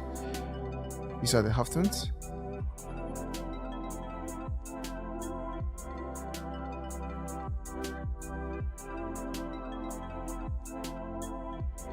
Perfect. Now let's try the spatter brushes. Let's try the spatter brushes, and these brushes can slow down your computer. Okay, they can slow down your computer, especially the large ones like the halftone brushes. So if you're not using them, you could just remove them from here. You could delete and then add them later on if you wish to. So I will just go ahead and bring in the last brush, and that's the spatter brushes. So click on spatter brushes and load. Perfect. Now these are spatter brushes, and of course we all know what spatter brushes are. We don't need to go over spatter brushes again. They're just spatters. They just give us spatters. Okay, so you can spatter ink, you can spray ink, you can do a whole lot of things with these brushes. So there are tons and tons of them here as well. We're just trying out randomly. Let me change the color.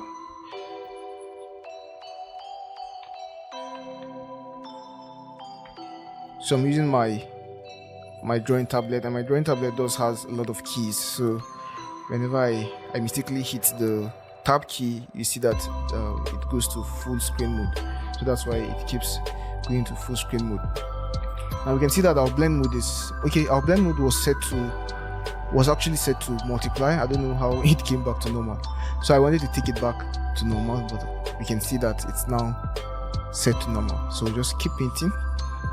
We can keep exploring our brushes. Okay, so we can go over all these brushes. There are so much. We can go over all these brushes, but just go ahead and explore more brushes for yourself. See what you might want to use. Okay, and these brushes are kind of niche specific, really. So like the charcoal brushes are meant for drawing. So if you want to draw, you use charcoal brushes. If you want to do halftone stuff, you use halftone brushes. So they are niche specific. Okay, so just focus on what you want to focus on, and there are lots and lots of other ones. Let's just go back and see. So there are lots and lots of other ones depending on the style of art you want to create. So there are lots of these brushes basically. Yeah, so that's it for this video on extra brushes from Adobe. See you in the next one. Bye bye. Hey there, welcome back. Now in this homework, I need you to create a custom brush preset using a cloud image, just like how we did in the previous video. Now I've provided you with multiple cloud images. We have cloud 1, cloud 2, cloud 4. We use cloud 3 for the previous exercise. So you can use either of these 3 clouds, or you can use even all of them. Okay, so go ahead and use either of them and create a custom cloud brush preset. Now when you're done creating the cloud brush preset, you then use the cloud brush preset on an image to add either fog or smoke, or do a reveal effect like this. Okay, and kindly share your projects with me. I would love to see what you come up with. So that's it for this homework. See you in the next one. Bye bye. Hey there, so this homework requires you to use the Puppet Warp tool, just like we did in this image. Okay, so go ahead and open your folder and bring in this image right here. So that's the Puppet Warp tool 2. Okay, so bring in this image, cut the image out of the background, and then use the Puppet Warp tool to create something interesting, and kindly share your outcomes with me. I would love to see what you come up with. So you can go ahead and create something similar to this, maybe an exaggerated distortion like this one with probably some text effects, or a less exaggerated and more realistic distortion. Okay, just like the one we created here. Okay, this is less exaggerated and more realistic. So you can go ahead and work on both looks, and kindly share your projects with me. I would love to see what you come up with. So that's it for this homework, and that's hopefully it for this module. See you in the next video. Bye bye. In this module, you'll learn how to create and incredibly manipulate perspectives in Adobe Photoshop. You'll learn how to use the perspective warp tool and also the vanishing point effect to create incredible perspective compositions in Adobe Photoshop. Kindly download the attached project files for this module before you continue, and please reach out to me via message or in the Q&A section if you have any questions. I would love to make this course a 5-star experience for you. See you in the next video. Hello there and welcome back. In this lecture, we're going to learn how to use a very powerful tool in Photoshop which is used to create incredible perspectives. Okay, and that's the perspective warp tool here in Photoshop. So go ahead and open your folder, and in your folder on perspective in Photoshop, just go ahead and open this file. That's Paperbox and Road Perspective. Select the both of them and click open. Perfect. Now these are our files.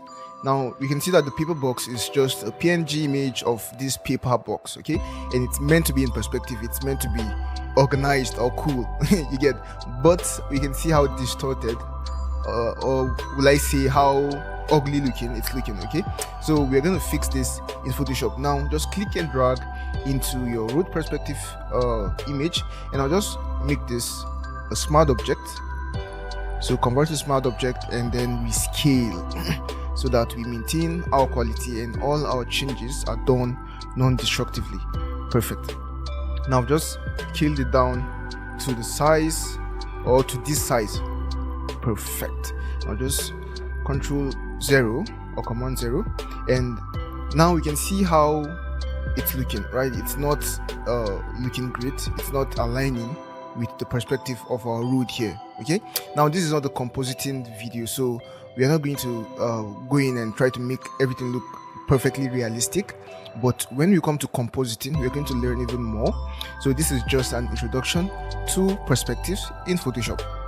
While selecting your layer, go to edit and then perspective warp. So click on perspective warp and we have the perspective warp tool activated. You can see that we just have a few options here. We have the layout, we have the warp, we have this guy that's used to reset all changes, and then we have this one for cancelling and this one to commit all the changes. Now it's automatically set to layout, and we can actually toggle between layout and warp. So the shortcut for layout, for going to layout from warp, is L, and the shortcut for going to warp from layout is W. So I'm just going to create our first perspective side. Okay, so we want to create a perspective for our box here. So the first thing we'll do is click and drag to create a shape. Now you have to align these points to the points of our box. Okay, so that's the trick in this. So you have to align this like this and this like this. Okay, so when we have our first box created, we can now toggle between warp and layout. Now if I hit W, you're going to see that I've toggled to warp. If I hit L, I've gone back to layout. Okay, so we are not warping yet. We just want to create all other sides of the perspective. So click on this side and drag. Now I'll just fit these points, and this mustn't be so perfect. You just have to do it in such a way that everything will be almost perfect or almost good. Okay, so the next thing is I'll just click here and drag. Now as I drag it close to this side, you can see this side becoming blue, right? A blue line appearing. Now we can just leave it or release, and it's going to snap. Okay, once you see that blue line, it's telling you that it can snap to the other side. Okay, so it's snapped now, and we have them as single side. Now we can move the points and everything will move together. Now the last part is the top here. Okay, so click and drag, and now I'm going to fit this side. Okay, sorry, I'm going to fit. Okay, first of all, I will just do this, fit this side here, fit this side here, and before while I am holding this, you can see that it's outlined the blue line again. Now I'll just release and it's fitted. Okay, and I'll click on this one and fit it here. So you can see that our perspective has been created. Okay, our boxes have been created. Now the next thing we'll do is go to warp or hit W for warp. Now click on warp. You can now manipulate your perspective. Now see, if I just click here and drag, we can see that our entire shape is moving. Our perspective is aligning, becoming way better. Okay, so now we've basically made our perspective look way better. Now one thing we can do to make our line straight, if we want, is just hold down shift and click. Now if you hold down shift, you're going to see that this line is outlined yellow. So hold down shift and click, and it's going to make the line a straight line. So in case you want to make the line a straight line, you can just hold down shift and click. So I'll do that for here also and here also. Okay, so right away we can see that we've totally transformed our perspective, and I'll just adjust this other point, and we've now created a perfect box. Okay, but we can see that it's not aligning with the perspective of our image, so we can furthermore even manipulate it. Now our straight lines are outlined yellow. If you want to release them, you can hold down shift and click back, and it's going to release them. So you can now manipulate the points freely. Okay, so we're just going to try to match the perspective now.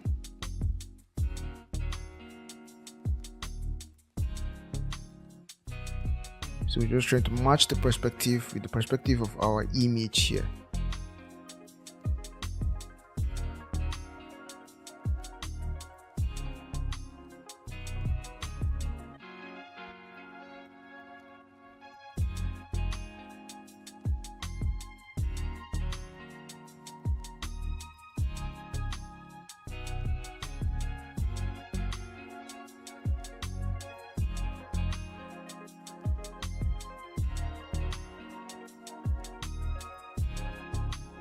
Still, I'll just try to make this line straight and see what I get. So hold down shift and click, hold down shift and click, hold down shift and click, and we can see that our lines are straight. You can just commit the changes if you have something looking this good. Okay, and now we can see how perfectly our box, our paper box, sits on our perspective. Yeah, now if we wanted to composite this, we can go ahead and add some shadows and match the colors and do a whole lot of other things to composite this, but we're not working on composition in this video, so we're just learning how to do perspective. Okay, how to use the perspective warp. So let me just show you the before, this before, and this is after. This before and this after. This tool is incredibly powerful, okay, before and after. Now I'll just go ahead and bring in our next image. So file, open, and come to the folder, and this glass house, click on the image and open. Perfect. Now this is our image, and what we want to do is we want to change the perspective of our image. Change the perspective. Okay, now I'll just go ahead and unlock my layer and then convert my layer to a smart object. Perfect. Now the next thing I'll do is go to image, or rather go to edit, and then perspective warp, and start to create my perspective. Okay, so I want to create two perspectives, one on this side, one on this side, two boxes, one on this side, one on this side. So I'll just try to match my box to the perspective.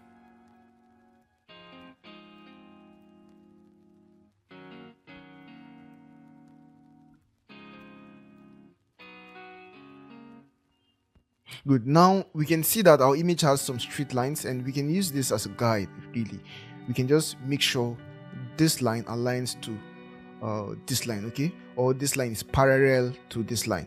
So we can furthermore drag this line, this point lower, to make sure the lines are parallel to each other. So we can see that this looks better now. So go ahead and create the other side, and now just match the points. For this one, I'll just click and snap, and now try to make sure the lines are parallel to each other.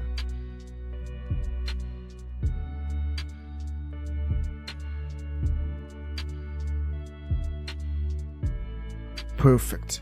Now we can hit W or go to warp, click on warp, and now we can manipulate our perspective. Now I'll just hold down shift and click here to make it a straight line, and now I'll click on my point here and start manipulating my perspective. Now we can see that we are totally changing the perspective of this image. We're editing the perspective of this image, so we can make this side longer and this side shorter, or we can do the opposite, make this side shorter and make this side longer. Okay, perfect. Now I prefer this look, so I'll just commit my changes, and now this is before, this is after, before and after. This tool is incredibly powerful. You can do a lot of photo manipulations with this tool.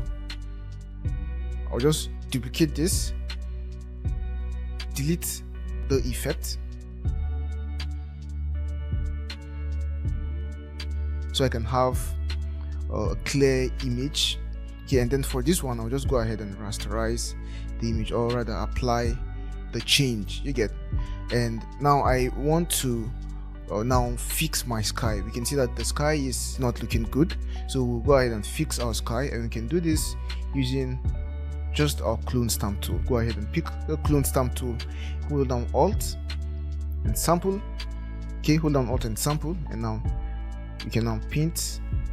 Okay, we can see that we have to undo once or twice, and let's just maybe reduce the size of the brush.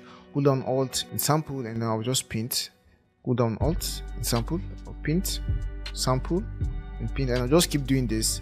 And of course, you know how to use the perspective, the clone stamp tool. So I'll just do this, and I'll come back when I am done.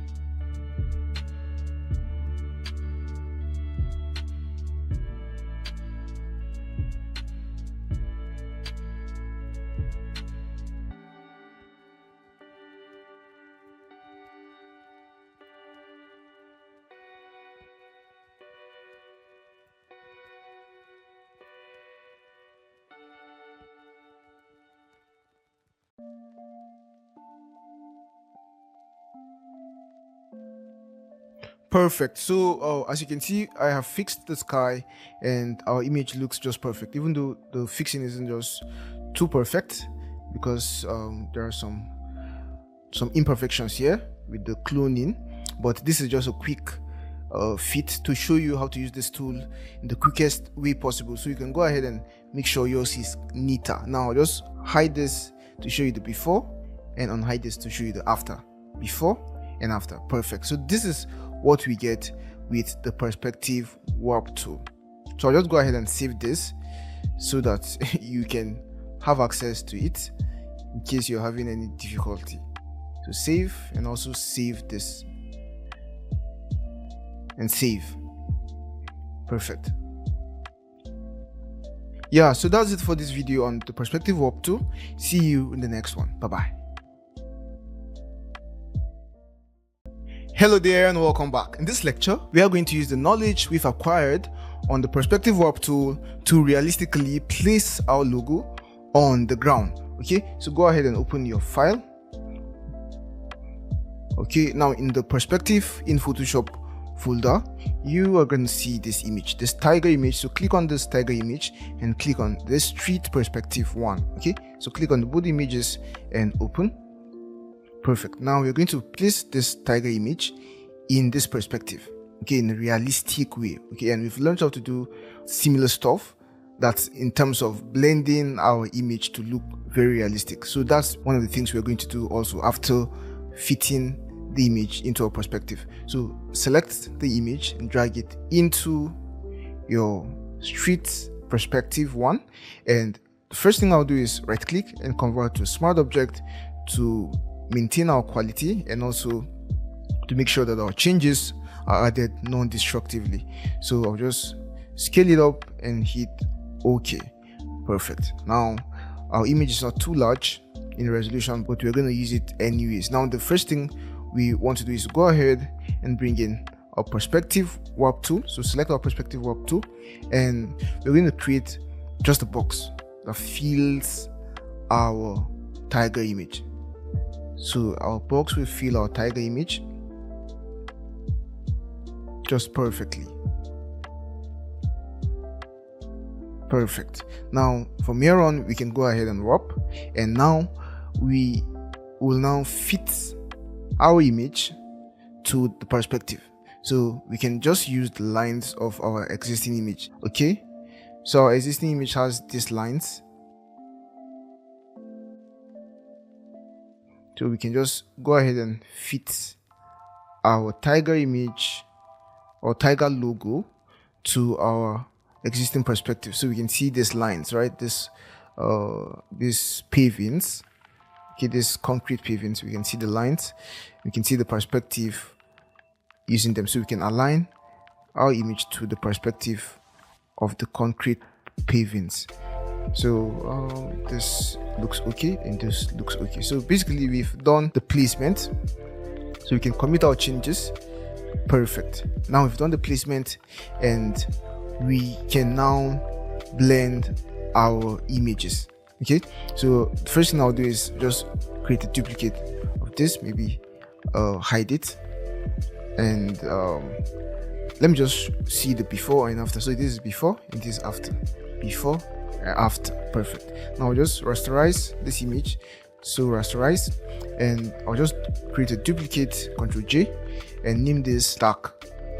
So the dark should be on top, and then let's name this light. And for the dark, we want to give it a blend mode of multiply or darkness. So let's use multiply for now. We can change to other blend modes later on. So that's for the dark. And then for the bright or for the light, let's use a bright blending mode. So let's use overlay, or let's use soft light for now. Perfect. Now the first thing you have to go and do is select your dark image and then go to blending options,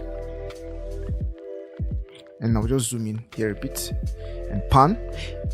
Now in the blending options, we just have to go ahead and fix our blend if. Okay, so for the dark image, I'm going to work on the highlights. So I'll hold down Alt and click, and then start removing some highlights.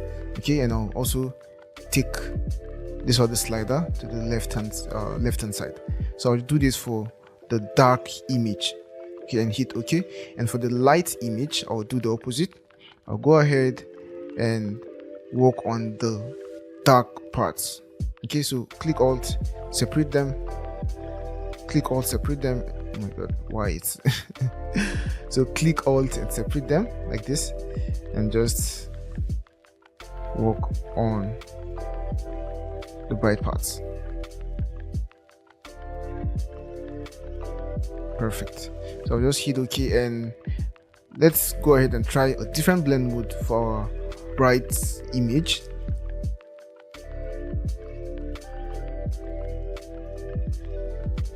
Yeah, I think I'll just use screen. So screen will work just perfectly. So you can see how we've blended our logo to our background. Okay, now this looks very good, but there are some, it looks too fake. You get, it looks too fake. The edges are very straight, which is not realistic.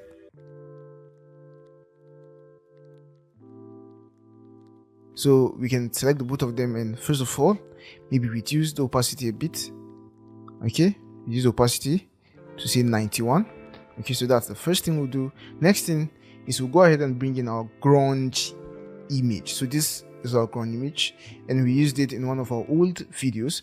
Now I'll just go ahead and unlock my layer, hold down Control or Command on the Mac, and then click here to select our image.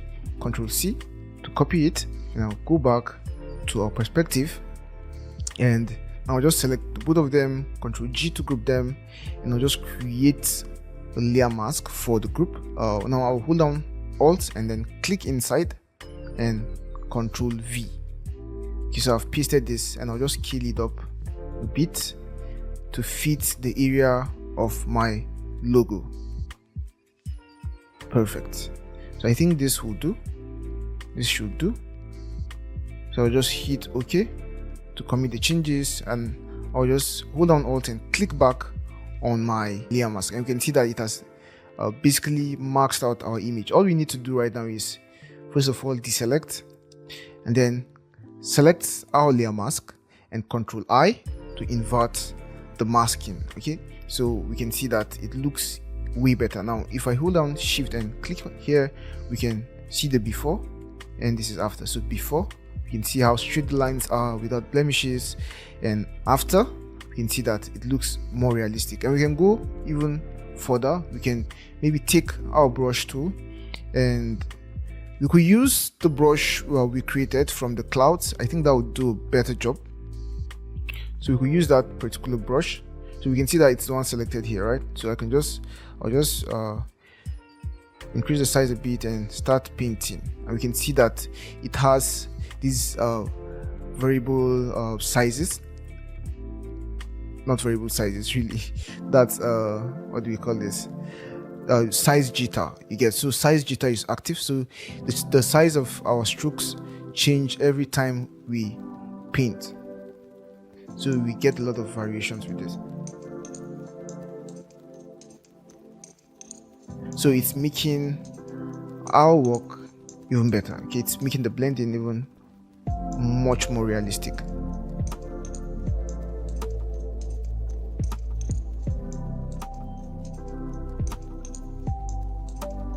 So I'll just undo some of this,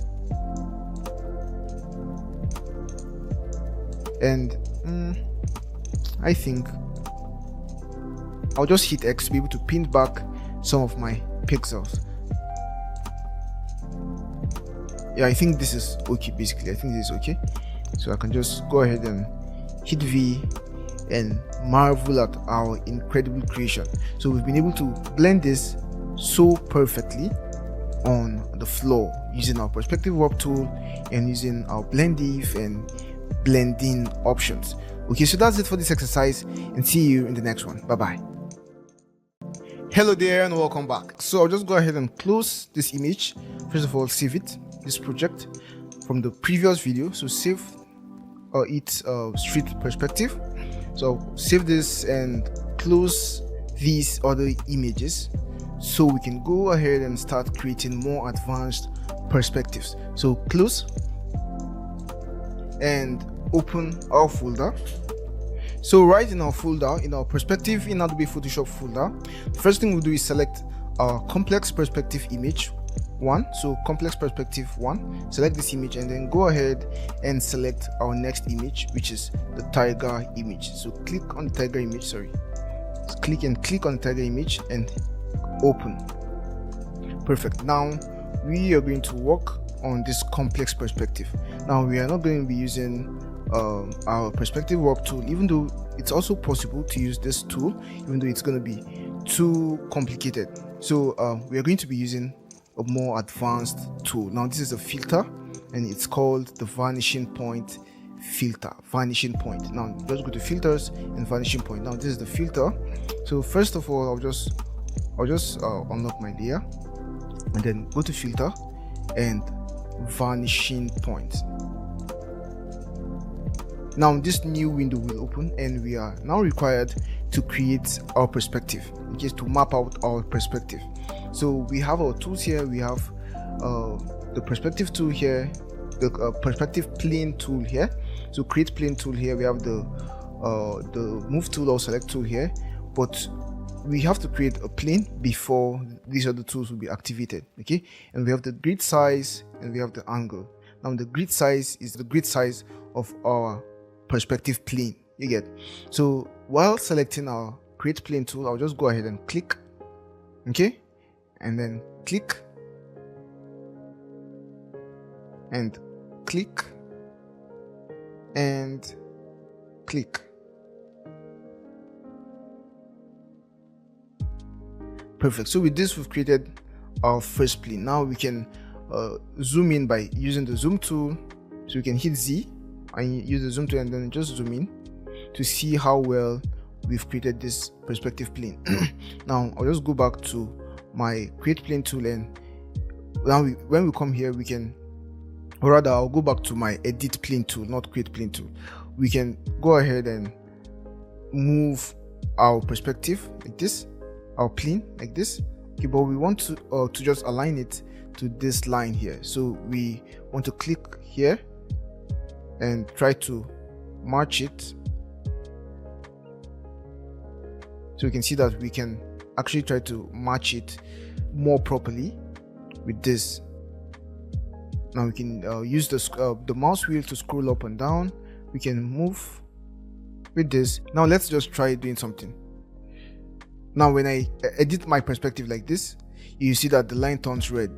Okay, now before it was blue, but when I click and edit this like this, it now turns red. Now it turns red because it's telling us that this won't work. Basically, it's telling us that this won't work. So it has the ability to sense the kind of perspective that will give us the best result. Okay, the kind of placement that will give us the best result. So you want to first of all get the blue color. Okay, now we can go ahead and create other stuff. We can go ahead and create even more complex perspective, but right now I'll just go ahead and show you how these tools work since they are now activated. Now we have, of course, the create perspective plane tool, which we used to create this plane.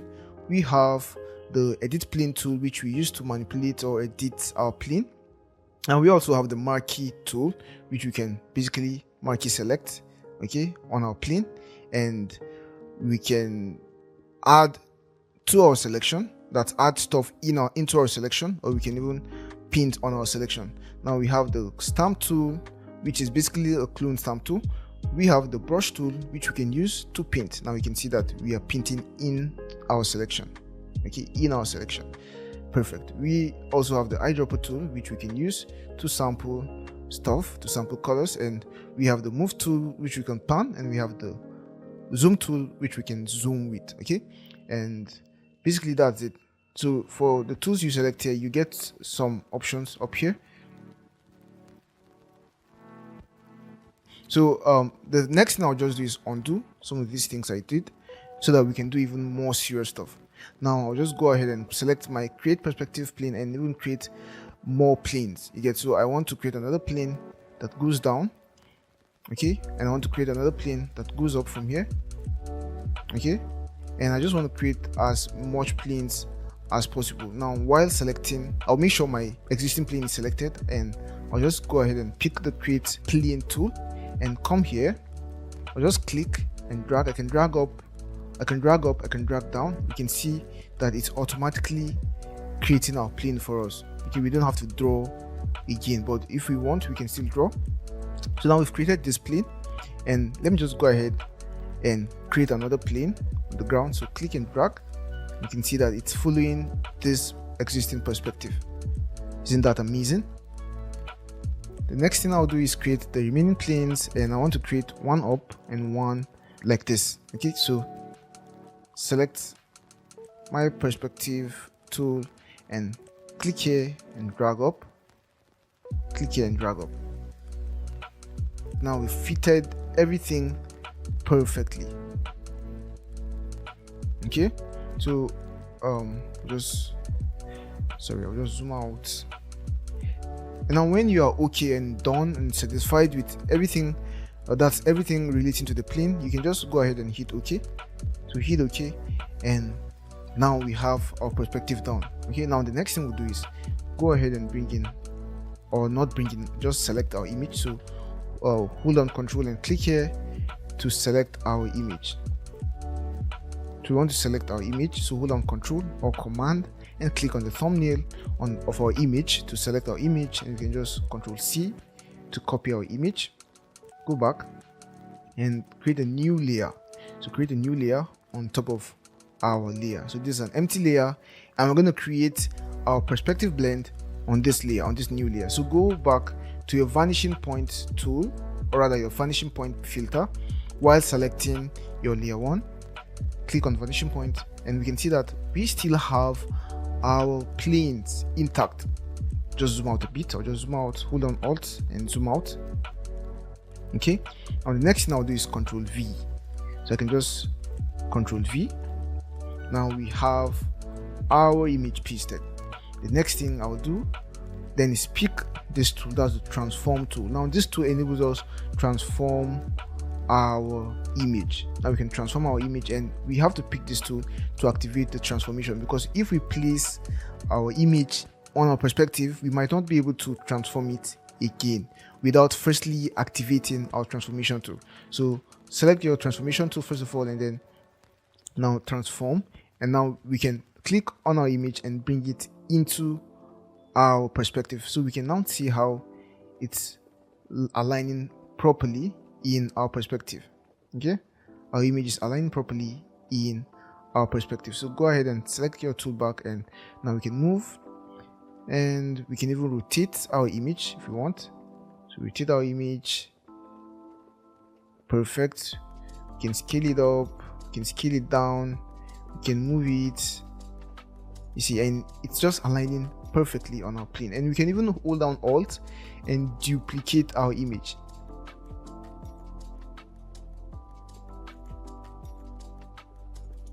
Perfect.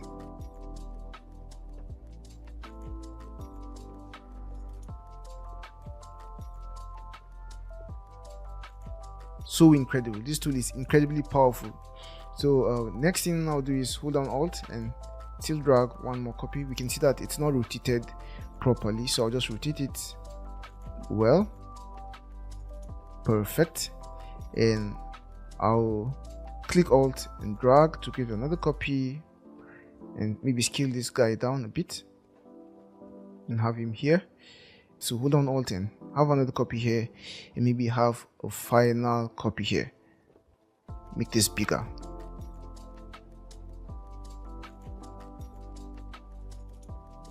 Perfect.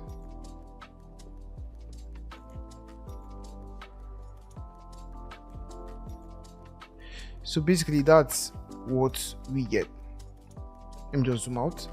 So we've been able to create or place our tiger image onto our perspective. So go ahead and hit OK, and it's going to commit all the changes, and now we can start to blend our images. So first of all, we create a duplicate like we did before. So create a duplicate, and then for this guy we just have dark, and for this guy we have bright. Perfect. Now for this one we can give it the multiply or darken, whichever one. So let's give it darken for now, and for this guy we can give it the soft light. And in fact, I've changed my mind. For this one I'll just give it multiply for now, not darken, so multiply. Perfect. Now zoom in a bit. I'll go to my darken, and for this one I'll work on my bright pixels. So work on my bright pixels, and I can come back to still make some changes. I'll just OK for now, and we can see the change we've made. We can see how realistic this looks. It looks incredibly realistic.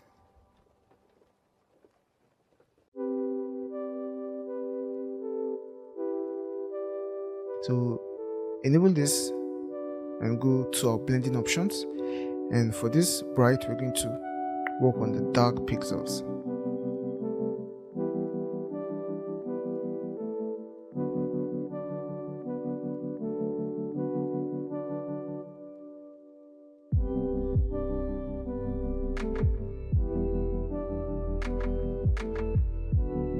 So let's zoom in a bit to see what's going on, and this is just incredible. This is just incredible.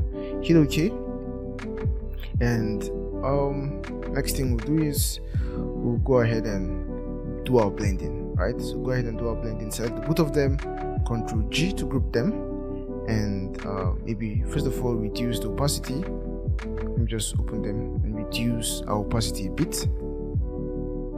Okay, so say 87. Perfect. So we are going to create the layer mask and bring in our grunge image. So open and bring in our grunge image. Perfect. So unlock our grunge image, select with Control and click on the thumbnail, Control C to copy, and now we're going to go back to our image. Now for this we can see that just pasting our grunge won't work because our images follow a perspective, right? So it means we have to still go back and create a perspective with our grunge, okay, with our grunge mask. You get? So that's what we have to do now. So I've created a new layer. So select my new layer, go to filter, and then vanishing point,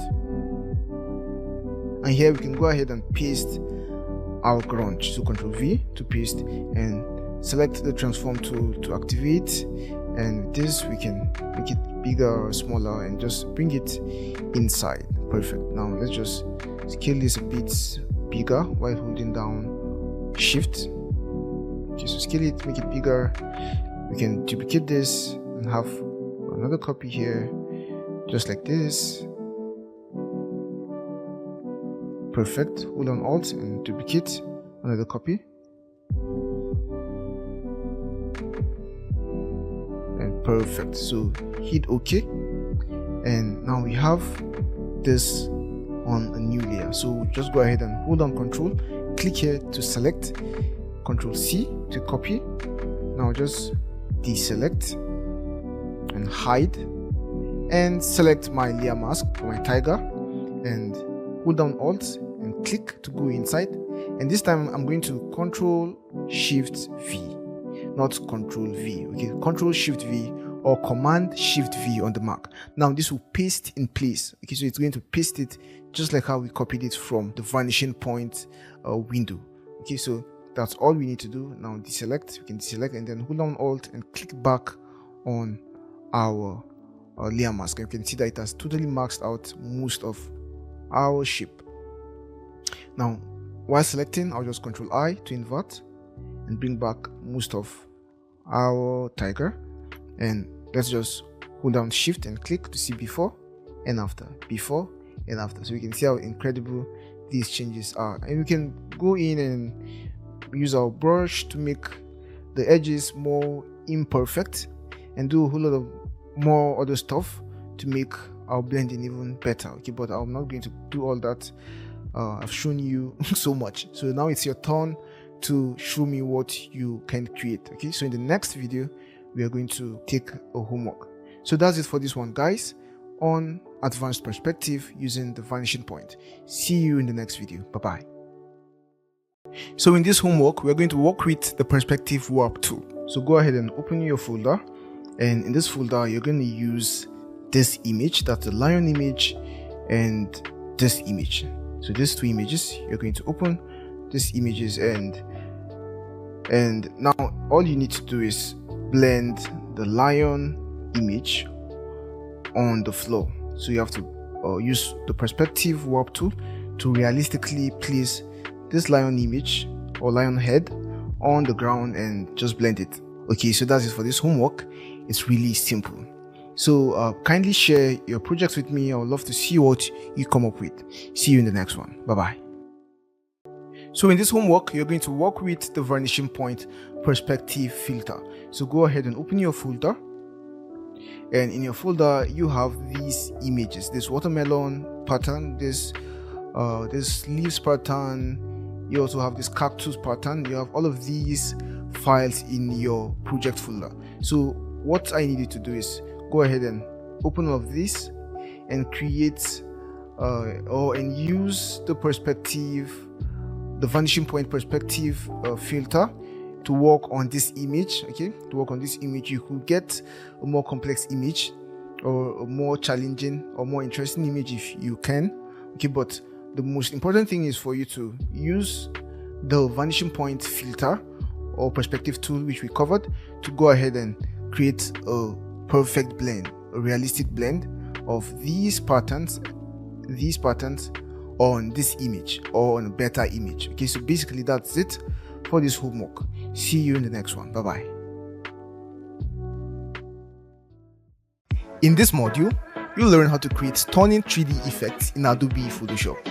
You'll learn how to work with the 3D interface, how to work with textures, cameras, how to create stunning 3D compositions, and how to create a gradient 3D effect, all in Adobe Photoshop.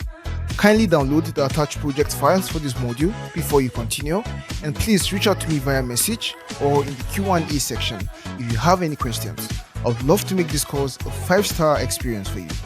See you in the next video. Hey guys, welcome back. So in this lecture we're going to talk about 3D in Photoshop. So 3D has been a very massive feature in Photoshop, but unfortunately Adobe actually discontinued 3D. So starting from I think 2022, they started removing 3D features out of Photoshop. Okay, so if you open your Photoshop, you probably won't see 3D. That if you are using a very recent version of Photoshop, you probably won't see 3D. So for me, I had to go back and backdate my Photoshop in order to recover the 3D feature. Okay, so that's why you can see 3D here. If you observe from the previous videos I've been recording in this course, there is no 3D option here. That's because that was a very recent version of Photoshop, but I just went back and backdated it so as to bring back my 3D feature. Okay, so that's what I did. If you want to follow along, make sure you have an older version of Photoshop. So that's it. And again, you might have an older version that supports 3D but still not have 3D here. Now that will be a problem from your computer, okay, because the 3D feature in Photoshop is quite expensive, so you have to have a computer that has a graphics card that is supported in order to have the 3D feature. Okay, so I just felt that 3D was a big feature in Photoshop, and I wanted you to have a feel of what 3D in Photoshop looks like before it's finally gone completely.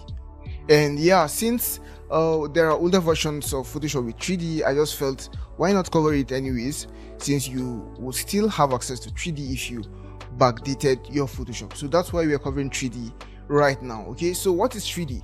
3D is basically 3 dimension. It means 3 dimension. Okay, that's the most basic explanation for 3D. And what does that mean? If we see an object is in 3D, it means that object has length, breadth, and height. Okay, so it means it has volume instead of just 2D, which has length and breadth alone without any height. And we are going to go ahead and look at the differences right away. So go ahead and create a new document, file, new, and I'm going to use 16 inches for width and 11 inches for height, and for my resolution 150 pixels per inch, and create. Now we can see that I am in my 3D workspace, and that's because I used the 3D feature previously. I'll just go back to my essentials workspace, and you should have your workspace looking like this or similar to this if you're coming from the previous module. Okay, so in order to create my 3D layer now, I'll just go ahead and take my text tool, my horizontal text tool, and type 3D. Then scale my text to this size. Perfect.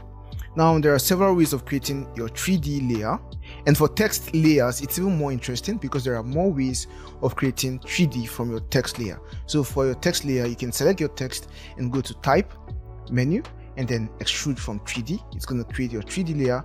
So that's one way. You can select your text layer and have your text tool selected, and then just click on this 3D here, and it's going to automatically turn your layer into 3D. And you can as well go to the 3D menu and then create a new 3D extrusion from selected layer, and it's going to turn this into a 3D layer as well. Okay, so I'm going to just use the type menu method to turn my text layer into a 3D layer. So hit yes, and now we can see that we have turned our text into a 3D layer. So we are now in the 3D environment, and we can right away see that our text layer right now has depth.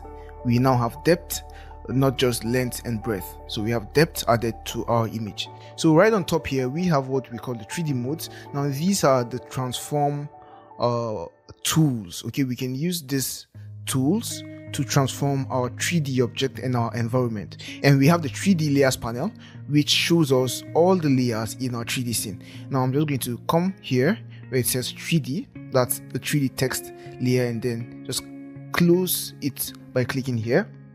So we now see that we have the environment layer, we have the scene layer, we have the current layer, the current view layer or the camera layer, we have the infinite light layer, which is the light source, and then we have the 3D layer. Okay, that's the object, the layer for the particular object. So this is the 3D layers panel. Okay, so we are just going to look at all of these right now. Now when I have my 3D mesh selected and I have this tool selected, this is the move tool, so we can use this to drag our 3D object. So we can see that we are now moving our 3D object in our 3D workspace. Okay, that's using this, and we can use this to roll our 3D object like this. We can roll it like this, like this, Ctrl Z, and use this to rotate our 3D object. So we are rotating our 3D object, and we can use this to slide our 3D object. So we can slide it closer to the camera or away from the camera. Just click and slide your 3D object, and you can use this to scale your 3D object. So you can click and scale it and reduce the scale or increase the scale by just clicking and dragging your mouse. Okay, so holding your mouse and dragging will scale it up or scale it down. We can move this in our scene, and this work basically for every other thing we selected. So we can scale our environment, we can move our environment, we can scale our scene, we can move our scene, we can scale our camera view, we can move our camera view, we can rotate our camera view by simply selecting our layer here and then working with these options. Okay, so we can see that we are actually moving our camera view with this, just like this. Okay, and same also with our light. We can move our light, we can rotate our light, we can scale our light. Okay, and we're going to look at all of these in this lesson. Now we have some of the features here. Now let's have our 3D mesh selected, and we have this guy. Okay, so in this place we are going to see every other layer in our scene, right? And if we click here, we're going to be able to see just the 3D mesh. Okay, and if we click here, we're going to see the materials. Here we can edit the materials, and actually if we click here, we have options. Okay, we have options, which is same as if you just have this selected here. Okay, we have these options under our properties panel, and we're going to look at all of these in this video. We can come here to work on our materials. So we have the material for the front. Okay, so we can see that if we hide the material for the front, we are basically hiding the material only for the front. So we can see all the materials showing, right? So we have materials for these other parts of our 3D. Okay, so we can change individual materials, individual faces, or the materials for individual faces. Okay, and we have the properties panel where we can edit the material, and we're going to look at all of these in this video. Now we can come here for our environment and our light. Okay, this will filter only for our environment and our light, so we can edit our environment, we can edit our light. So I'll just go back here, and if we click on our scene, right click on our scene, we're going to see that we have these options right here. Okay, we have these options, and if we also click on the 3D object, we have different options. Okay, we have the options that are related to the mesh of our 3D. So we have the mesh options, we have the materials options, and so on and so forth. So for now, we're not going to look at all of this. Now the next thing we want to explore is how to create other types of 3Ds. Okay, so now we've looked at how to create 3D using our text layer, and we saw that this method also works with other types of layers, right? So what I'll do now is create a new layer, or rather a new document, create, and this time I'm going to create a 3D layer using a shape layer, but this time not just a shape layer. Okay, we are going to actually create a custom shape, not just a normal shape layer. We're going to create a custom shape. So this is our custom shape we are creating. Perfect. So this is our custom shape, and I'm just going to reduce the size and go to my layers panel and just change the color here to anything, basically any color that's a bit lighter. Now with my layer selected, I'll just go to 3D, and then under 3D we will just click on new 3D extrusion from selected layer, and yeah, we now have a 3D layer. Okay, we now have a 3D layer, and under the properties we can increase the extrusion depth or reduce the extrusion depth, and you see what we get. So we have what we call shape presets, so we can click here and see different presets for extruding our shape. There are lots of things we can do here. So we can see this this preset, what it does to our extrusion, this one, what it does to our extrusion, this other one which inflates our extrusion. And let us come down and select this guy here, this one. Now I'll just go to my rotation tool and rotate my 3D to see what I created even better. So we can see that we have been able to create something that looks like a flower vase. Okay, flower vase, that's from our shape layer. Okay, so there are many other things we can do to this, but we're not going to dive into this for now. So let's go ahead and create a new document so as to explore other types of, or rather other ways of creating 3D objects. So go to File and Open. Now in your folder, you're going to see all of this. Okay, that's in your 3D in Adobe Photoshop folder. Now I want you to go ahead and open this Create Texture. So select the Create Texture and open. And I'll just drag and bring it into my document, and I'll scale this just like this. Perfect. And firstly, I want to just crop my scene to the size of my Create Texture. So crop it to this size and hit OK. Perfect. Now, while having my layer selected, I'll just go to 3D, new mesh from selected layer, and let's explore the mesh preset. So under mesh preset, I'm just going to use the cube. So if I click cube, we will then see that Photoshop turns my texture into a cube. So I could have my cube selected and then rotate, and now you can see that we can rotate and see that we have our texture applied to our cube. Okay, and this just looks like a cube, and I don't know why it's not applying here.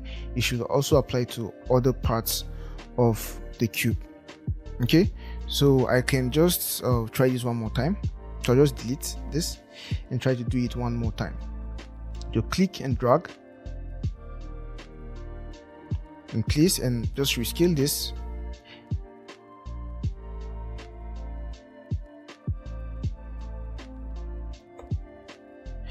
Perfect. And I'll just try it one more time. So 3D, new mesh from layer, and then mesh preset, and then 3D cube wrap.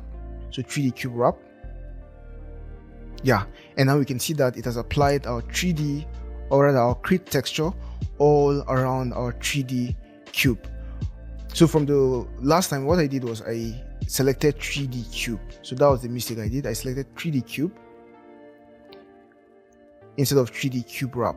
So the 3D cube only applied my texture to one side of the cube, while the 3D wrap applies the texture to all the sides of the cube. Just so we can see that we have now created a 3D cube from our image layer, okay, from our image texture layer. And go ahead and create a new document so that we can explore other types of 3D layers. So come to 3D mesh from layer. Okay, we actually have to create a layer, so let's just have this layer. Perfect. And maybe change the color, and now go to 3D and then new mesh from 3D, and let's try postcards. So postcards are basically just planes. So this is a basic plane, basic 3D plane, so it doesn't have depth really, okay, or it doesn't have thickness, rather it doesn't have thickness, so it's just a flat 3D surface. That's what the postcard is. I'm going to undo and explore the ones. So we now have the mesh preset. We have the cone, so we could create a cone from our layer. As you can see, we now have a cone from our layer. Undo, and we have many other ones. We have the cube, which we looked at, the cube wrap, which we also looked at. We have the donut, we have the heart. Okay, we can create all of these all by default in Photoshop. And if we wanted the texture to fill in everywhere, so let's see, let me just undo. Let's say we want the texture to fill in everywhere. All we need to do is just make sure our shape fills the entire place. All right, so select our shape and then 3D mesh from layer, and then we want to select our heart once again, and we can now see that our texture fills everywhere, right? Perfect. Now this will work also for other textures. So other textures like this one. Okay, so let's explore more things. So create a new document, and for this one, let's try something. Sorry, just make the color brighter. Let's try something else. So new mesh from preset, and let's try the donut. Okay, I think we looked at donuts. Did we look at donuts? Okay, we didn't look at donut. So this is a donut, right? So we're creating a 3D donut from our layer, and we have many other types of 3D mesh presets we can create. We can create soda cans, we can create rings, we can create pyramids, we can create wine bottles, we can create spheres and all that. Okay, we can create all of these by default in Photoshop. And one other thing we could do is we could export our 3D. So let's say we created this 3D heart, and we want to export this so that we can open this and use this in other 3D applications. All we need to do is to go to 3D and then export 3D layer. So we can now export our 3D layer to different 3D layer formats. So we have the Collada format, we have the STL format, the Wavefront/OBJ format, and so on and so forth. And all of these formats will open in native 3D applications. Okay, so applications like 3ds Max, 3D Maya, and so on and so forth. All of these formats will open in those applications. And likewise, we can import our 3D layers. So let's delete this guy and try importing a 3D layer. So 3D, and then all you need to do is new 3D layer from file, and in your 3D folder, go ahead and select the tmog file. So this is an OBJ format. Okay, so this is an OBJ file. We can see that it's a 3D object. So select and open. Click OK. And right away we can see that we have our mog in Photoshop. So this was created outside Photoshop in a traditional 3D software, in a professional 3D software, but we've been able to bring it into Photoshop and even use it, and we can furthermore use it here in Photoshop. Okay, so the next thing I'll do is reduce the size. Okay, sorry, select. Okay, we actually have to go to the 3D panels first, and then select my tmog and reduce the size. So I'll just reduce the size like this. Perfect. And with it selected, we can come here under properties and then come to coordinates and then click move to ground, and it's going to move our 3D object to the ground. Okay, we can rotate our 3D object if we want. We can roll our 3D object if we want. We can rotate it if we want. And what I will do right now is just go to file and place embedded, and I want to place this background plane image. So click and place. Now just scale it up to fill the entire space, and then go back to my layers panel and bring it below my 3D mog panel, or rather my 3D mog layer. So while having my 3D mog selected, I can now move my mog on my plane. Okay, I can just select it and go to coordinates and move to ground.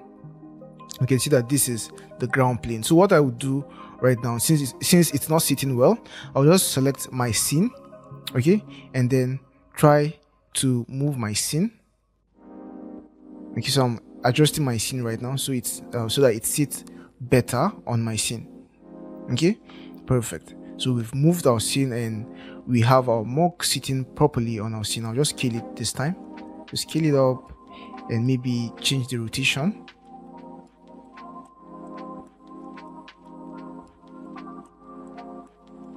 Change the rotation bits, so we can see we're changing our rotation.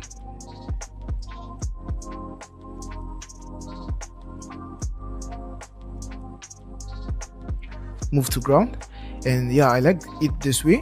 And now the next thing I will just do is come here to materials, and now I can edit my materials. I can edit the base color, I can edit the interior color. So on the base color, I'll just click here to edit the texture, to change the texture. Okay, so click and edit texture, and now we can place a new texture right here. So for this, I'll just go to my folder and then click on this marble texture, click on it and drag it into Photoshop and drop it here. Hit OK and Ctrl S to save. Now if I go back, we can see that my texture is now applied to my 3D mug. Okay, so we've basically changed the texture of our 3D mug. We can go ahead and edit other properties of our material. We can edit the metallic property, so we can make it more metallic, so it's going to be closer to metal. If we boost this, we can increase the roughness. If we increase the roughness, it's going to be less shiny. If we reduce it, it's going to be more shiny.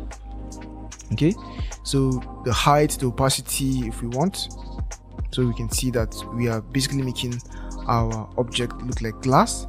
Okay, so opacity boosted, and we have the refractions and the density and so on and so forth. We could even add normal maps if we have normal maps, and normal maps will add to the details of our model if we need to detail our model. Okay, but for this kind of model, we don't really need a normal map. So right now we can click on our environment to edit our environment. So under the properties panel, we can see that we have properties for our environment. We have the IBL. Now this is image based light.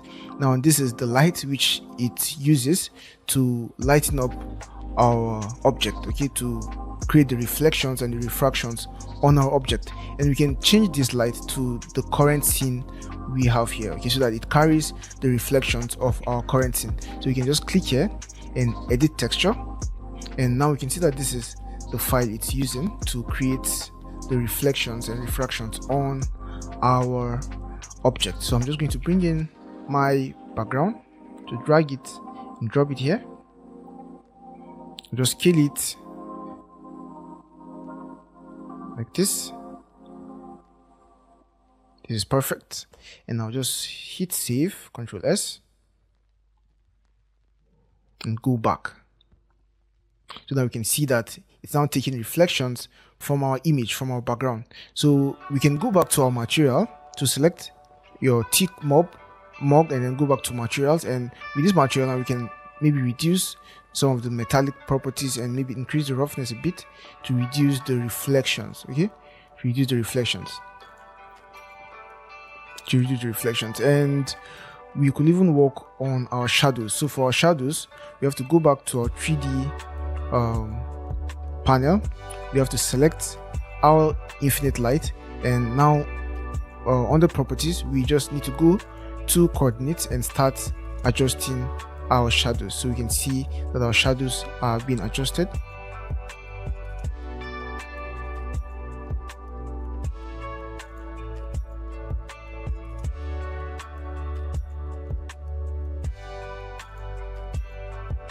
And one really cool shortcut we could use for adjusting our shadows is select your move tool and then hold down shift and click on your shadow, and now you can release your shift, and while clicking on your mouse you can move your shadow to whatever direction you want. So you can see how I'm moving my shadow.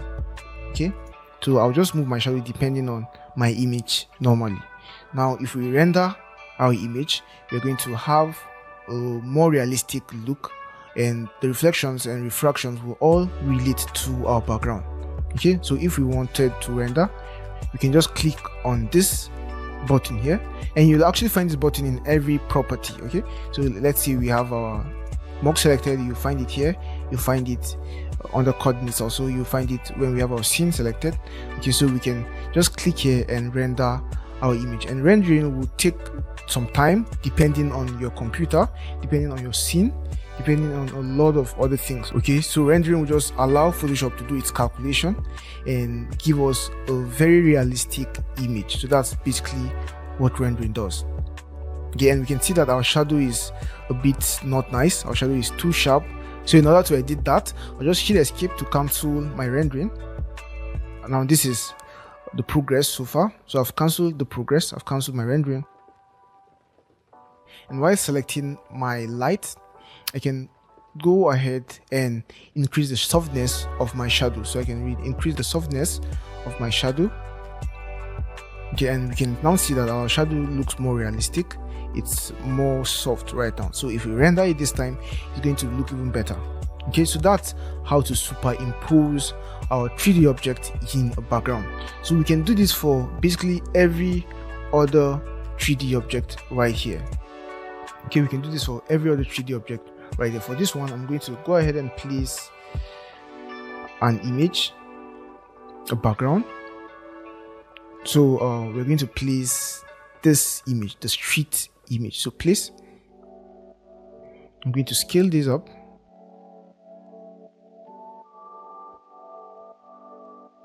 Perfect. So we want to make it look as if our 3D object was there right from the start, okay, right from the original. So all I need to do is to bring my street image down on the layer stack, okay, and now I can go right into my 3D and select my cube and scale my cube down.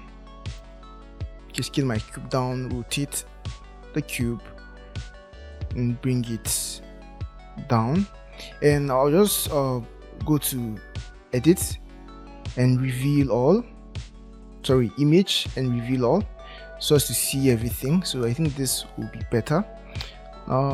This is not better actually. Maybe I could crop the sky a bit because it's looking too long.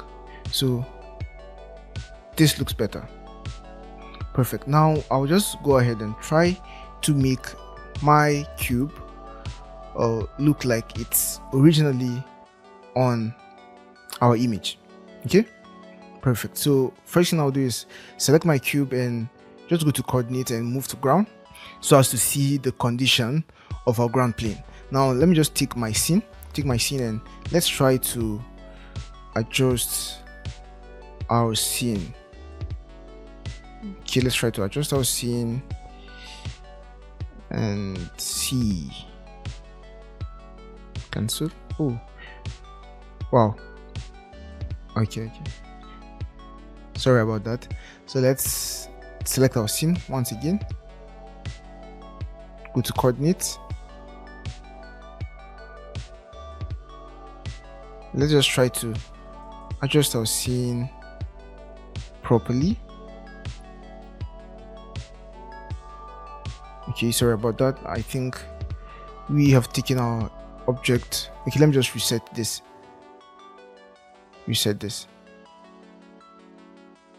I can't even see my object. Let's reset. So let me just scale my object back. Okay, we can see that we've really messed things up. So let's try to just undo and see if it's going to go back to, yeah, so we are back. This is what I should have done since you get. So right now I'll just go ahead and try to match my 3D object to my scene. All right, so I think I should work on my shadows. So select my infinite light, hold down shift and try to work on my shadows. So we could even have this. So we could even move to view. So if I click move to view, it's going to kind of try to match my shadow accurately as compared to my scene. So we can see that it's doing a great job here. Photoshop is doing a great job in matching our shadows. Okay, so furthermore, we could rotate, we could resize, and so on and so forth. All depends on what we want. So I think this is just okay. If we render this, we should have a good result. Okay, so that's how we could superimpose once more our 3D object in an existing image. So I just want you to go ahead and try superimposing some of these images, or rather some of these 3D objects. For example, this mug, just bring in this image and try placing the mug on it and try rendering it. I'd love to see what you come up with. So I think we've covered at least most of the important things here. Let's just go over some of the things we might not have covered. Okay, I'll just go back to my 3D scene here. So now let's see some of the things we can do under properties, right? So let's select our 3D object, we have the mesh. Now on the mesh, we can enable the cast shadows, we can disable the cast shadows, we can enable the catch shadows. So catch shadows are shadows inside our object, and cast shadows are shadows outside our object. So shadows that our object casts on our 3D interface. Okay, so we can make this visible, we can make it invisible, we can choose a shape preset, and we've looked at these shape presets. Okay, we could make this look like it's inflated, or inflated with some depth. Okay, with some extrusion depth. So we could increase our extrusion depth. Let's try rotating, and let's come here. Now we also have shape presets again, so just same thing as we have here. Okay, so we have the extrusion depth once more, we have the twist, so we could twist our extrusion, we could taper our extrusion. So you can see what we're getting with these options. We have these other ones, you can explore them for yourself. We could reset our transformations. So if we reset, we're just going to have this back to the default. So let's reselect our inflate, and we have these other options here, which are I think the cap options. Yeah, these are the cap options, and these options will create details on our 3D object. So we could have, say, this contour, and then increase the strength, and we can just see the details it's adding to our extrusion. Okay, so we will have different presets or different profiles, and we could increase the bevel width, the bevel angle, and so on and so forth.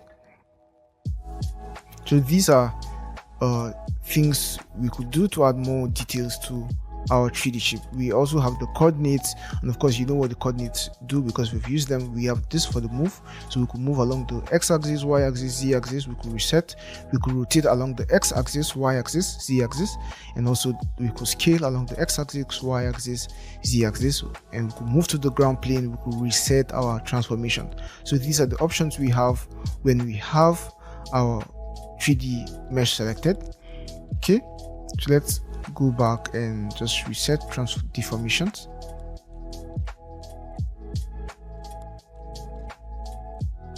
So when we have our lights selected, we have the light option. So we have the preset. We could change to different presets of lighting depending on what we want to achieve. We're not going to look at all of this in details in this video, but you can go ahead and see for yourself. We have the type of light, we have the infinite light, which acts more like a sunlight, and we have the spotlight and also the point light.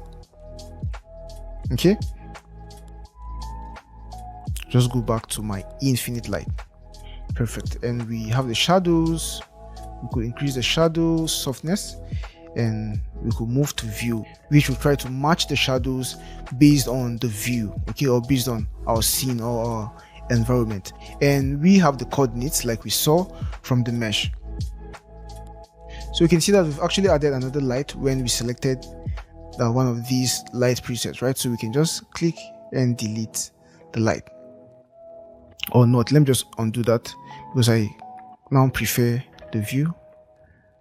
So it's not coming back, so I'll just leave it like this and just click move to view. Yeah, so let's just work with what we have like this. So when we select our environment, we have new sets of options. You have the global ambient color, we have the IBL, which we looked at, which is the image based lighting, and this lights up our scene based on an image, right? So we've looked at the color of our lighting, the color of our light, and the intensity of the color, okay, the shadows, softness, just like we've always seen, the ground plane shadows, the reflections, and so on and so forth. And we're going to look at a lot of these settings in our exercise video. Now we also have the coordinates for the environment, and so also for the scene. We have even more settings. We have these settings which can help us optimize our scene. Okay, for example, if we choose the bounding box, we are now seeing our 3D objects in a bounding box, and this reduces the load on our computer. Okay, so let's say we are working on a complex 3D project. We might want to switch some of these views to enable us to do other processes faster. Okay, so we have the default, we have the line illustration, and this shows us our 3D object in a line illustration format, right? We have the normals, we have all of these other ones. You can look at all of these for yourself. And we have the 3D printing panel, which enables us to send our 3D object to a 3D printer for 3D printing right from Photoshop. Okay, but we're not going to look at all of these options because we are not learning about 3D printing in this video. So we have the coordinates like we've always looked at, right? So basically these are the things you get with all these options selected, with all these layers selected. And with this, we've come to the end of our video on 3D. Hopefully you learned a lot, and sorry the video took too long to complete, but I had to cover most of the important things, and hopefully we're going to look at even more things in subsequent videos. See you in the next video. Bye bye. Hello there and welcome back. In this exercise we are going to add 3D text to our image. So go ahead and open your folder, your 3D in Photoshop folder, and bring in the Bridge Perspective 2 image. Select the image and open. And we're going to add 3D text to this image. So first things first is check the image size. So image and image size, and from our image size we can see that our image size is big. Right now this is 58 inches. I want to make this 20. That's the width.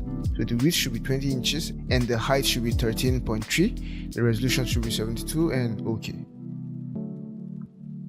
Perfect. Control 0, Command 0 to fit our canvas in view. Now the next thing I'll do is create my 3D text or my text. So select my horizontal type tool and then type Adobe, and I want to type this in capital letters, and then scale my text.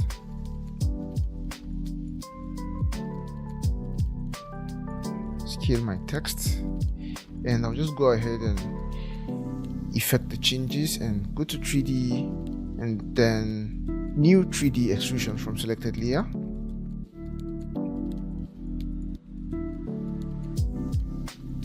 Perfect. And now we have our Adobe text in 3D. I'll scale this up using the scale tool here, and we can see that we pretty much have a very accurate representation of how this should sit on our background. So Photoshop is doing a really good job fitting our text to the background, our 3D text to the background. So first of all, I'll go to coordinates and then move to ground to furthermore position this well, and we can see that already we're having a very accurate positioning of our text. So I can click on scene and try to adjust this furthermore and maybe bring this forward or bring this backwards. So this will basically depend on the look you want to go for. Okay, do you want it to be farther away or closer to the camera? Okay, farther away or closer to the camera.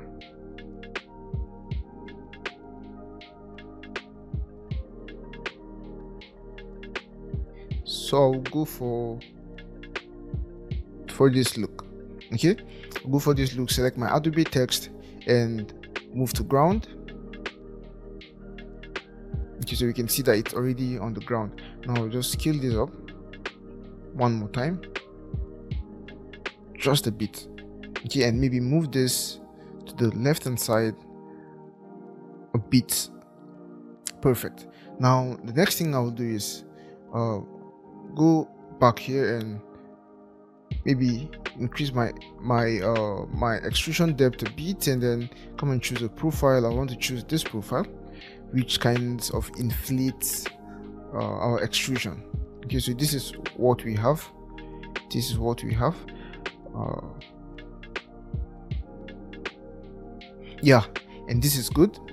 This is perfect. Now select my infinite light, and I just want to make our shadows a bit softer. So I'm just going to increase the softness of my shadow my shadows. Perfect. So I like this softness. And next thing I'll do is let's see, select my environment, and for my ground plane I want to kind of increase the opacity of my shadows. Okay, so I want to increase the opacity to say 75%, so our shadows are a bit firmer okay, on the ground. So that's what I want to do here. And then next thing I'll do is just select my Adobe text and then go to materials and try to see what we can do with our materials. Now we can adjust all of these parameters like we saw in the previous video, but I just want to go with something really simple. So I want to select my first material here and then hold down Shift and select the last one, and just go ahead and add a preset. So this is what I want to go for. I want to go for this preset, and this is the marble preset, I think. So let me just hover on it. Yeah, this is a stone marble preset. So this is all I want to go for. I don't want anything too complicated. Okay, so this is all I want to go for. And let's see, let's try to adjust our lighting. Let's make our lights brighter, because when we render this, it's going to be dark because of the nature of our material. Okay, so we want to increase the intensity of our light a bit, okay, a bit more. But first of all, before I do that, I want to fix my IBL. To select my environment, and then here under IBL I'll just click here and edit texture. So we want to have our background as our texture, okay, so that the reflections will be the reflections of our background. This will make our work even more realistic. So what I want to do is I want to unlock my background, hold on Control or Command on the Mac and click here to select my image, and then go to edit and copy. Now I can deselect my image, and go here to our IBL, to our default IBL, and then Control V to paste. And I'll just go to image and then reveal all, so we can reveal all our image. It's going to be using all the information here instead of this tiny information here. Okay, so the reflections will be more accurate and have higher quality. So Control S to save, hit OK. Now I'll just go back to my file, and we can see that our Adobe 3D text is now reflecting our background. It's now reflecting our IBL, okay, our image based light. So next thing I'll do is maybe increase the light and then render. So I'll just double click here to go back to my 3D view, and for my lighting I could first of all increase the intensity of our IBL. Okay, so I think we should increase the intensity of our IBL first of all. So 122 should do, and then now select our infinite light and also increase the intensity of our infinite light. So let's make this 134, and let's try to render and see. So just click on render here, and Photoshop will render our file, and I'll be back when our rendering is done. If I just zoom in, we can see that we have a lot of noise and there's still a lot of work to do rendering wise on this image, right? So it's not perfect. Now there is one thing we can do to solve this problem, and that's basically rendering our image in a higher quality. Okay, and to do that we just come to 3D and then come to render document to file. So this window is going to open and it's telling you render video. Okay, so we can use this to actually render animations also in Photoshop, but for this purpose we are only going to be rendering an image. So select folder. So you are going to select your folder, and then we have the image name, which is perspective, which is bridge perspective 2. We're going to add bridge perspective 2 done. Okay, so it's going to be bridge perspective 2 done. Now we have settings. We have the format. So just come here and format, let's maintain the JPEG format, and we can select settings for the quality of our JPEG image, and we want to make sure our quality is maximum here, so hit OK. And the next thing we'll do is choose our document size, and as you can see, we have our document size based on the size of our document. Like we can see here, it's 1440 by 960 pixels, and that's basically what we have here, but we can select other sizes, right? But this is just what we want to maintain, and we don't have to worry about frame rates since this is not an animation. And for 3D quality, we should yours should be set to interactive OpenGPL because that's the default. So you have to come and choose the ray trace final. Now this will give you a higher quality render. It will give you a more realistic render, so make sure you choose the ray trace final. And then for quality size, you should just make this I think about 5 or 6, just above 4 basically, or 4 or 5 or 6. But the higher the value, the longer it's going to take to render, so you have to choose the size according to the power of your computer. So once you are done choosing the size, and that's once you're done choosing the quality and all other settings, all you need to do is just click render. So I'm just going to click render, and I'll be back when our rendering is done. So render, and now Photoshop is going to take its time to render our image in the background and then save it in our selected folder, and we're going to have this image very realistic, very clean render saved in our folder. So when it's all done, I'm going to come back and show you my result.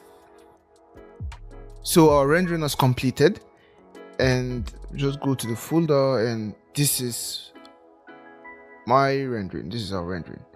Okay, so you can see that this is way better than what we had previously. Just bring it into Photoshop. So this is way better. We have less noise and it looks very real. Okay, it looks very real. I'm just Ctrl G to duplicate this, and now I'm just going to do a few touches. So I'll go to camera raw, and I'll just increase the clarity. Okay, I'll increase the clarity and also the texture, and also let's increase the vibrance. Okay, to vibrance, and let's see shadows. Let's try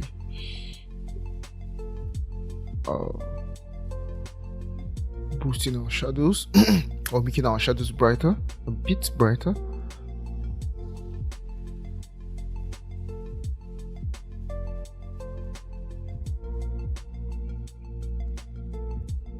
Okay, so I'll just hit OK, and so I want to just max out my 3D text only. So I'll just hold down Alt and click on my mask, and just paint over my text, over my 3D text. Okay, so just paint over my 3D text to expose my 3D text only. Okay, so we just want to have those details on our 3D text.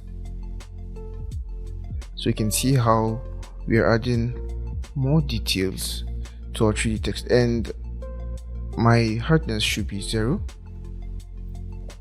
Okay, I'll just increase the brush size and paint over here. Okay,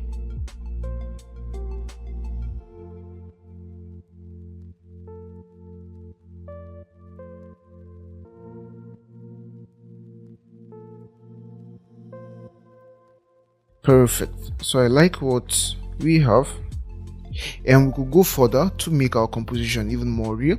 We could crop out our Adobe 3D text from the background and do a more accurate blending between the color tone of our background and the color tone of our 3D Adobe text. Okay, so we could go on and on and on and on, and just make sure we achieve something way better than this, okay? A more accurate composition, okay? But what we have so far is just good for the purpose of it. So this will basically work for this exercise, okay? So that's it for this exercise, guys. Hope you learned something new. So see you in the next video. Bye. Hey there and welcome back. In this exercise, we're going to do some 3D compositing in Photoshop. So go ahead and open your folder. You can do Ctrl O or Command O to open your 3D in Photoshop's folder. And we are going to bring in this image, this background plane image. Select the image and open.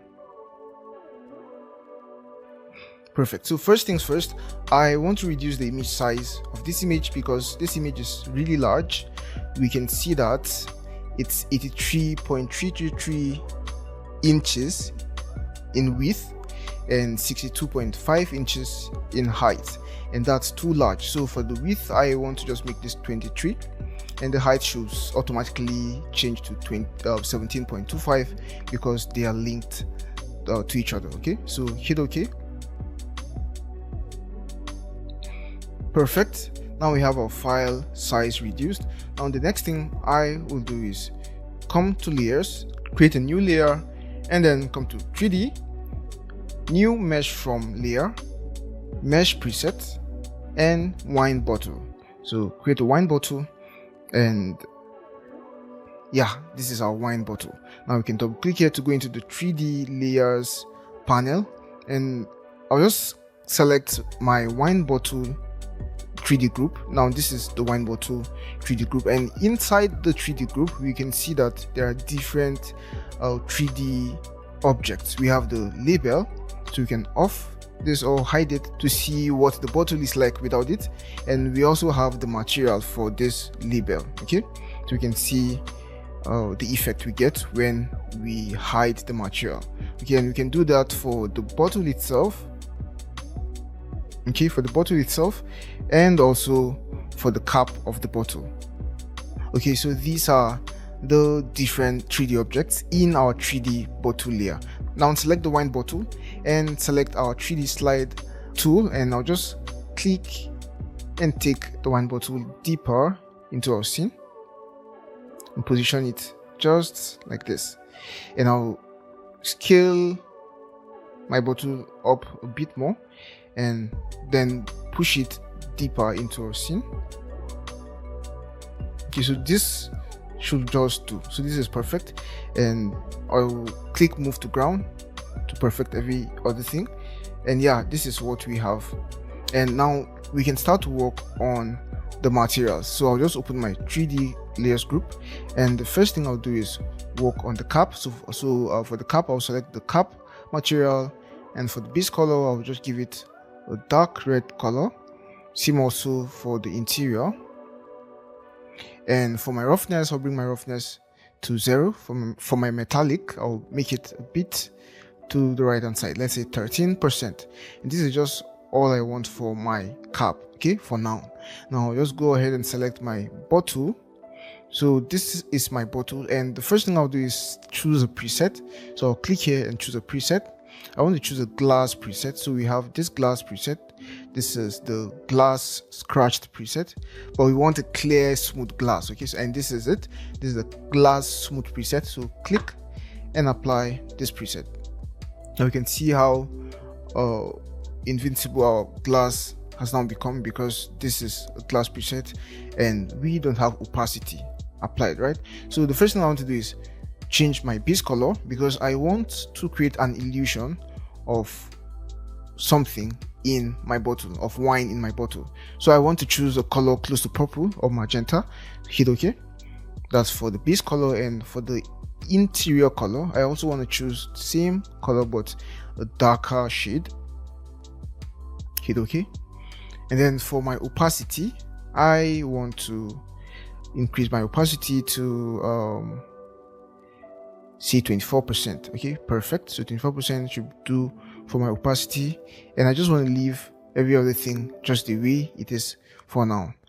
Next, I'll select my label material, and for my label material, I want to click here and then edit texture, and it then opens a new file where I can place my texture. So for this, I'll just go to go to file, place embedded, and in our folder we will bring in this wine label 2 image. So go ahead and select the image. It's a PNG image, wine label 2, and then place. I just scale this up a bit, and I want to create a background for my label. Create a background, go back to layers, bring this below, bring the background below, and then double click here and just sample this color, just dark color in the middle of our label. Hit OK.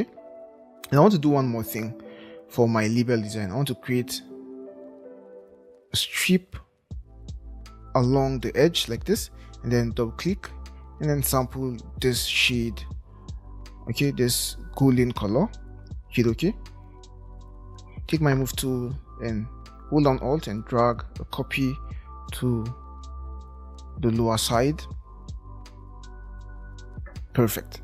Now I'll just scale this up one more time a bit, so this size is just perfect. Hit OK, and I'll Control S to transfer our label design into our 3D object. Perfect. Now this is it, and we can furthermore work on the material properties. So select the label design, the label material, and for roughness, I just want this roughness to be 0, and for metallic, I want it to be, say, 16%. Okay, so we can have some reflections on our label material. Perfect. Now next thing I'll do is work on my scene. Okay, so for my scene, I'll go ahead and select my environment, and I want to change the IBL. So first thing I'll do is go back to layers, select my background layer, unlock my background layer, hold on Control or Command, and then click on the thumbnail of my background layer, go to Edit, Copy or Control C, select my selection tool and deselect. Perfect. Now I have my background layer copied, so go back to my go back to my 3D, go back to my environment, click here, Edit Texture, Control V, hit OK, and I just want to reveal all my image and Control S to save. So we've now updated our scene as soon as this is done. So we've now updated our scene, so you can see that we are now having reflections of our background on our bottle. Perfect. Now for my color, I just want to reduce the intensity of this to say 60% and select my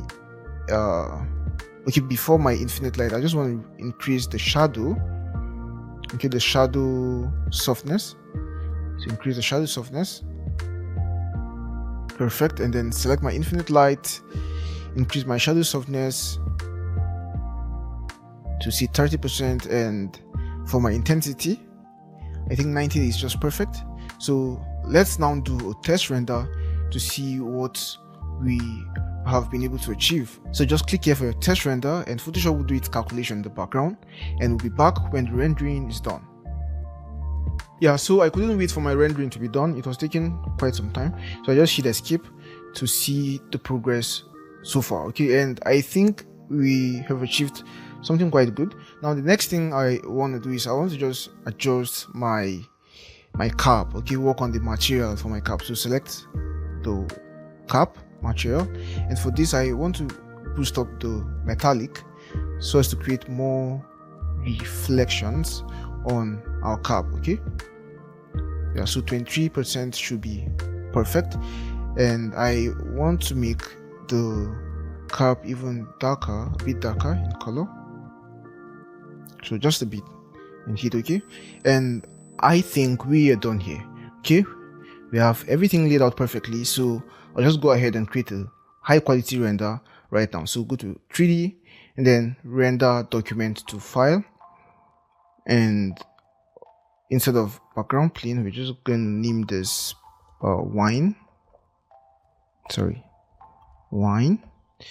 and we're just going to maintain every other setting here. For JPEG, make sure it's set to 12 or maximum, and then we are going to use the ray trace final, and then for the high quality threshold we'll maintain 5. So hit render and we'll be back when Photoshop is done rendering our image. Hey, so our rendering is done, and if I just go to my folder right now, in my folder we will see the wine image. Now if I open this, we'll see that our rendering has completed successfully and our image looks just perfect. Okay, so I'll just bring this image into Photoshop and I could do further adjustments to my image. Let me just open the camera raw, and first thing I will do is just work on the clarity, okay, so that we get some more details. So I'll just increase the clarity and also the texture, okay, and then maybe for shadows I could just make the shadows a bit less concentrated so we can have more details, right? And maybe boost the contrast a bit, and then vibrance a bit.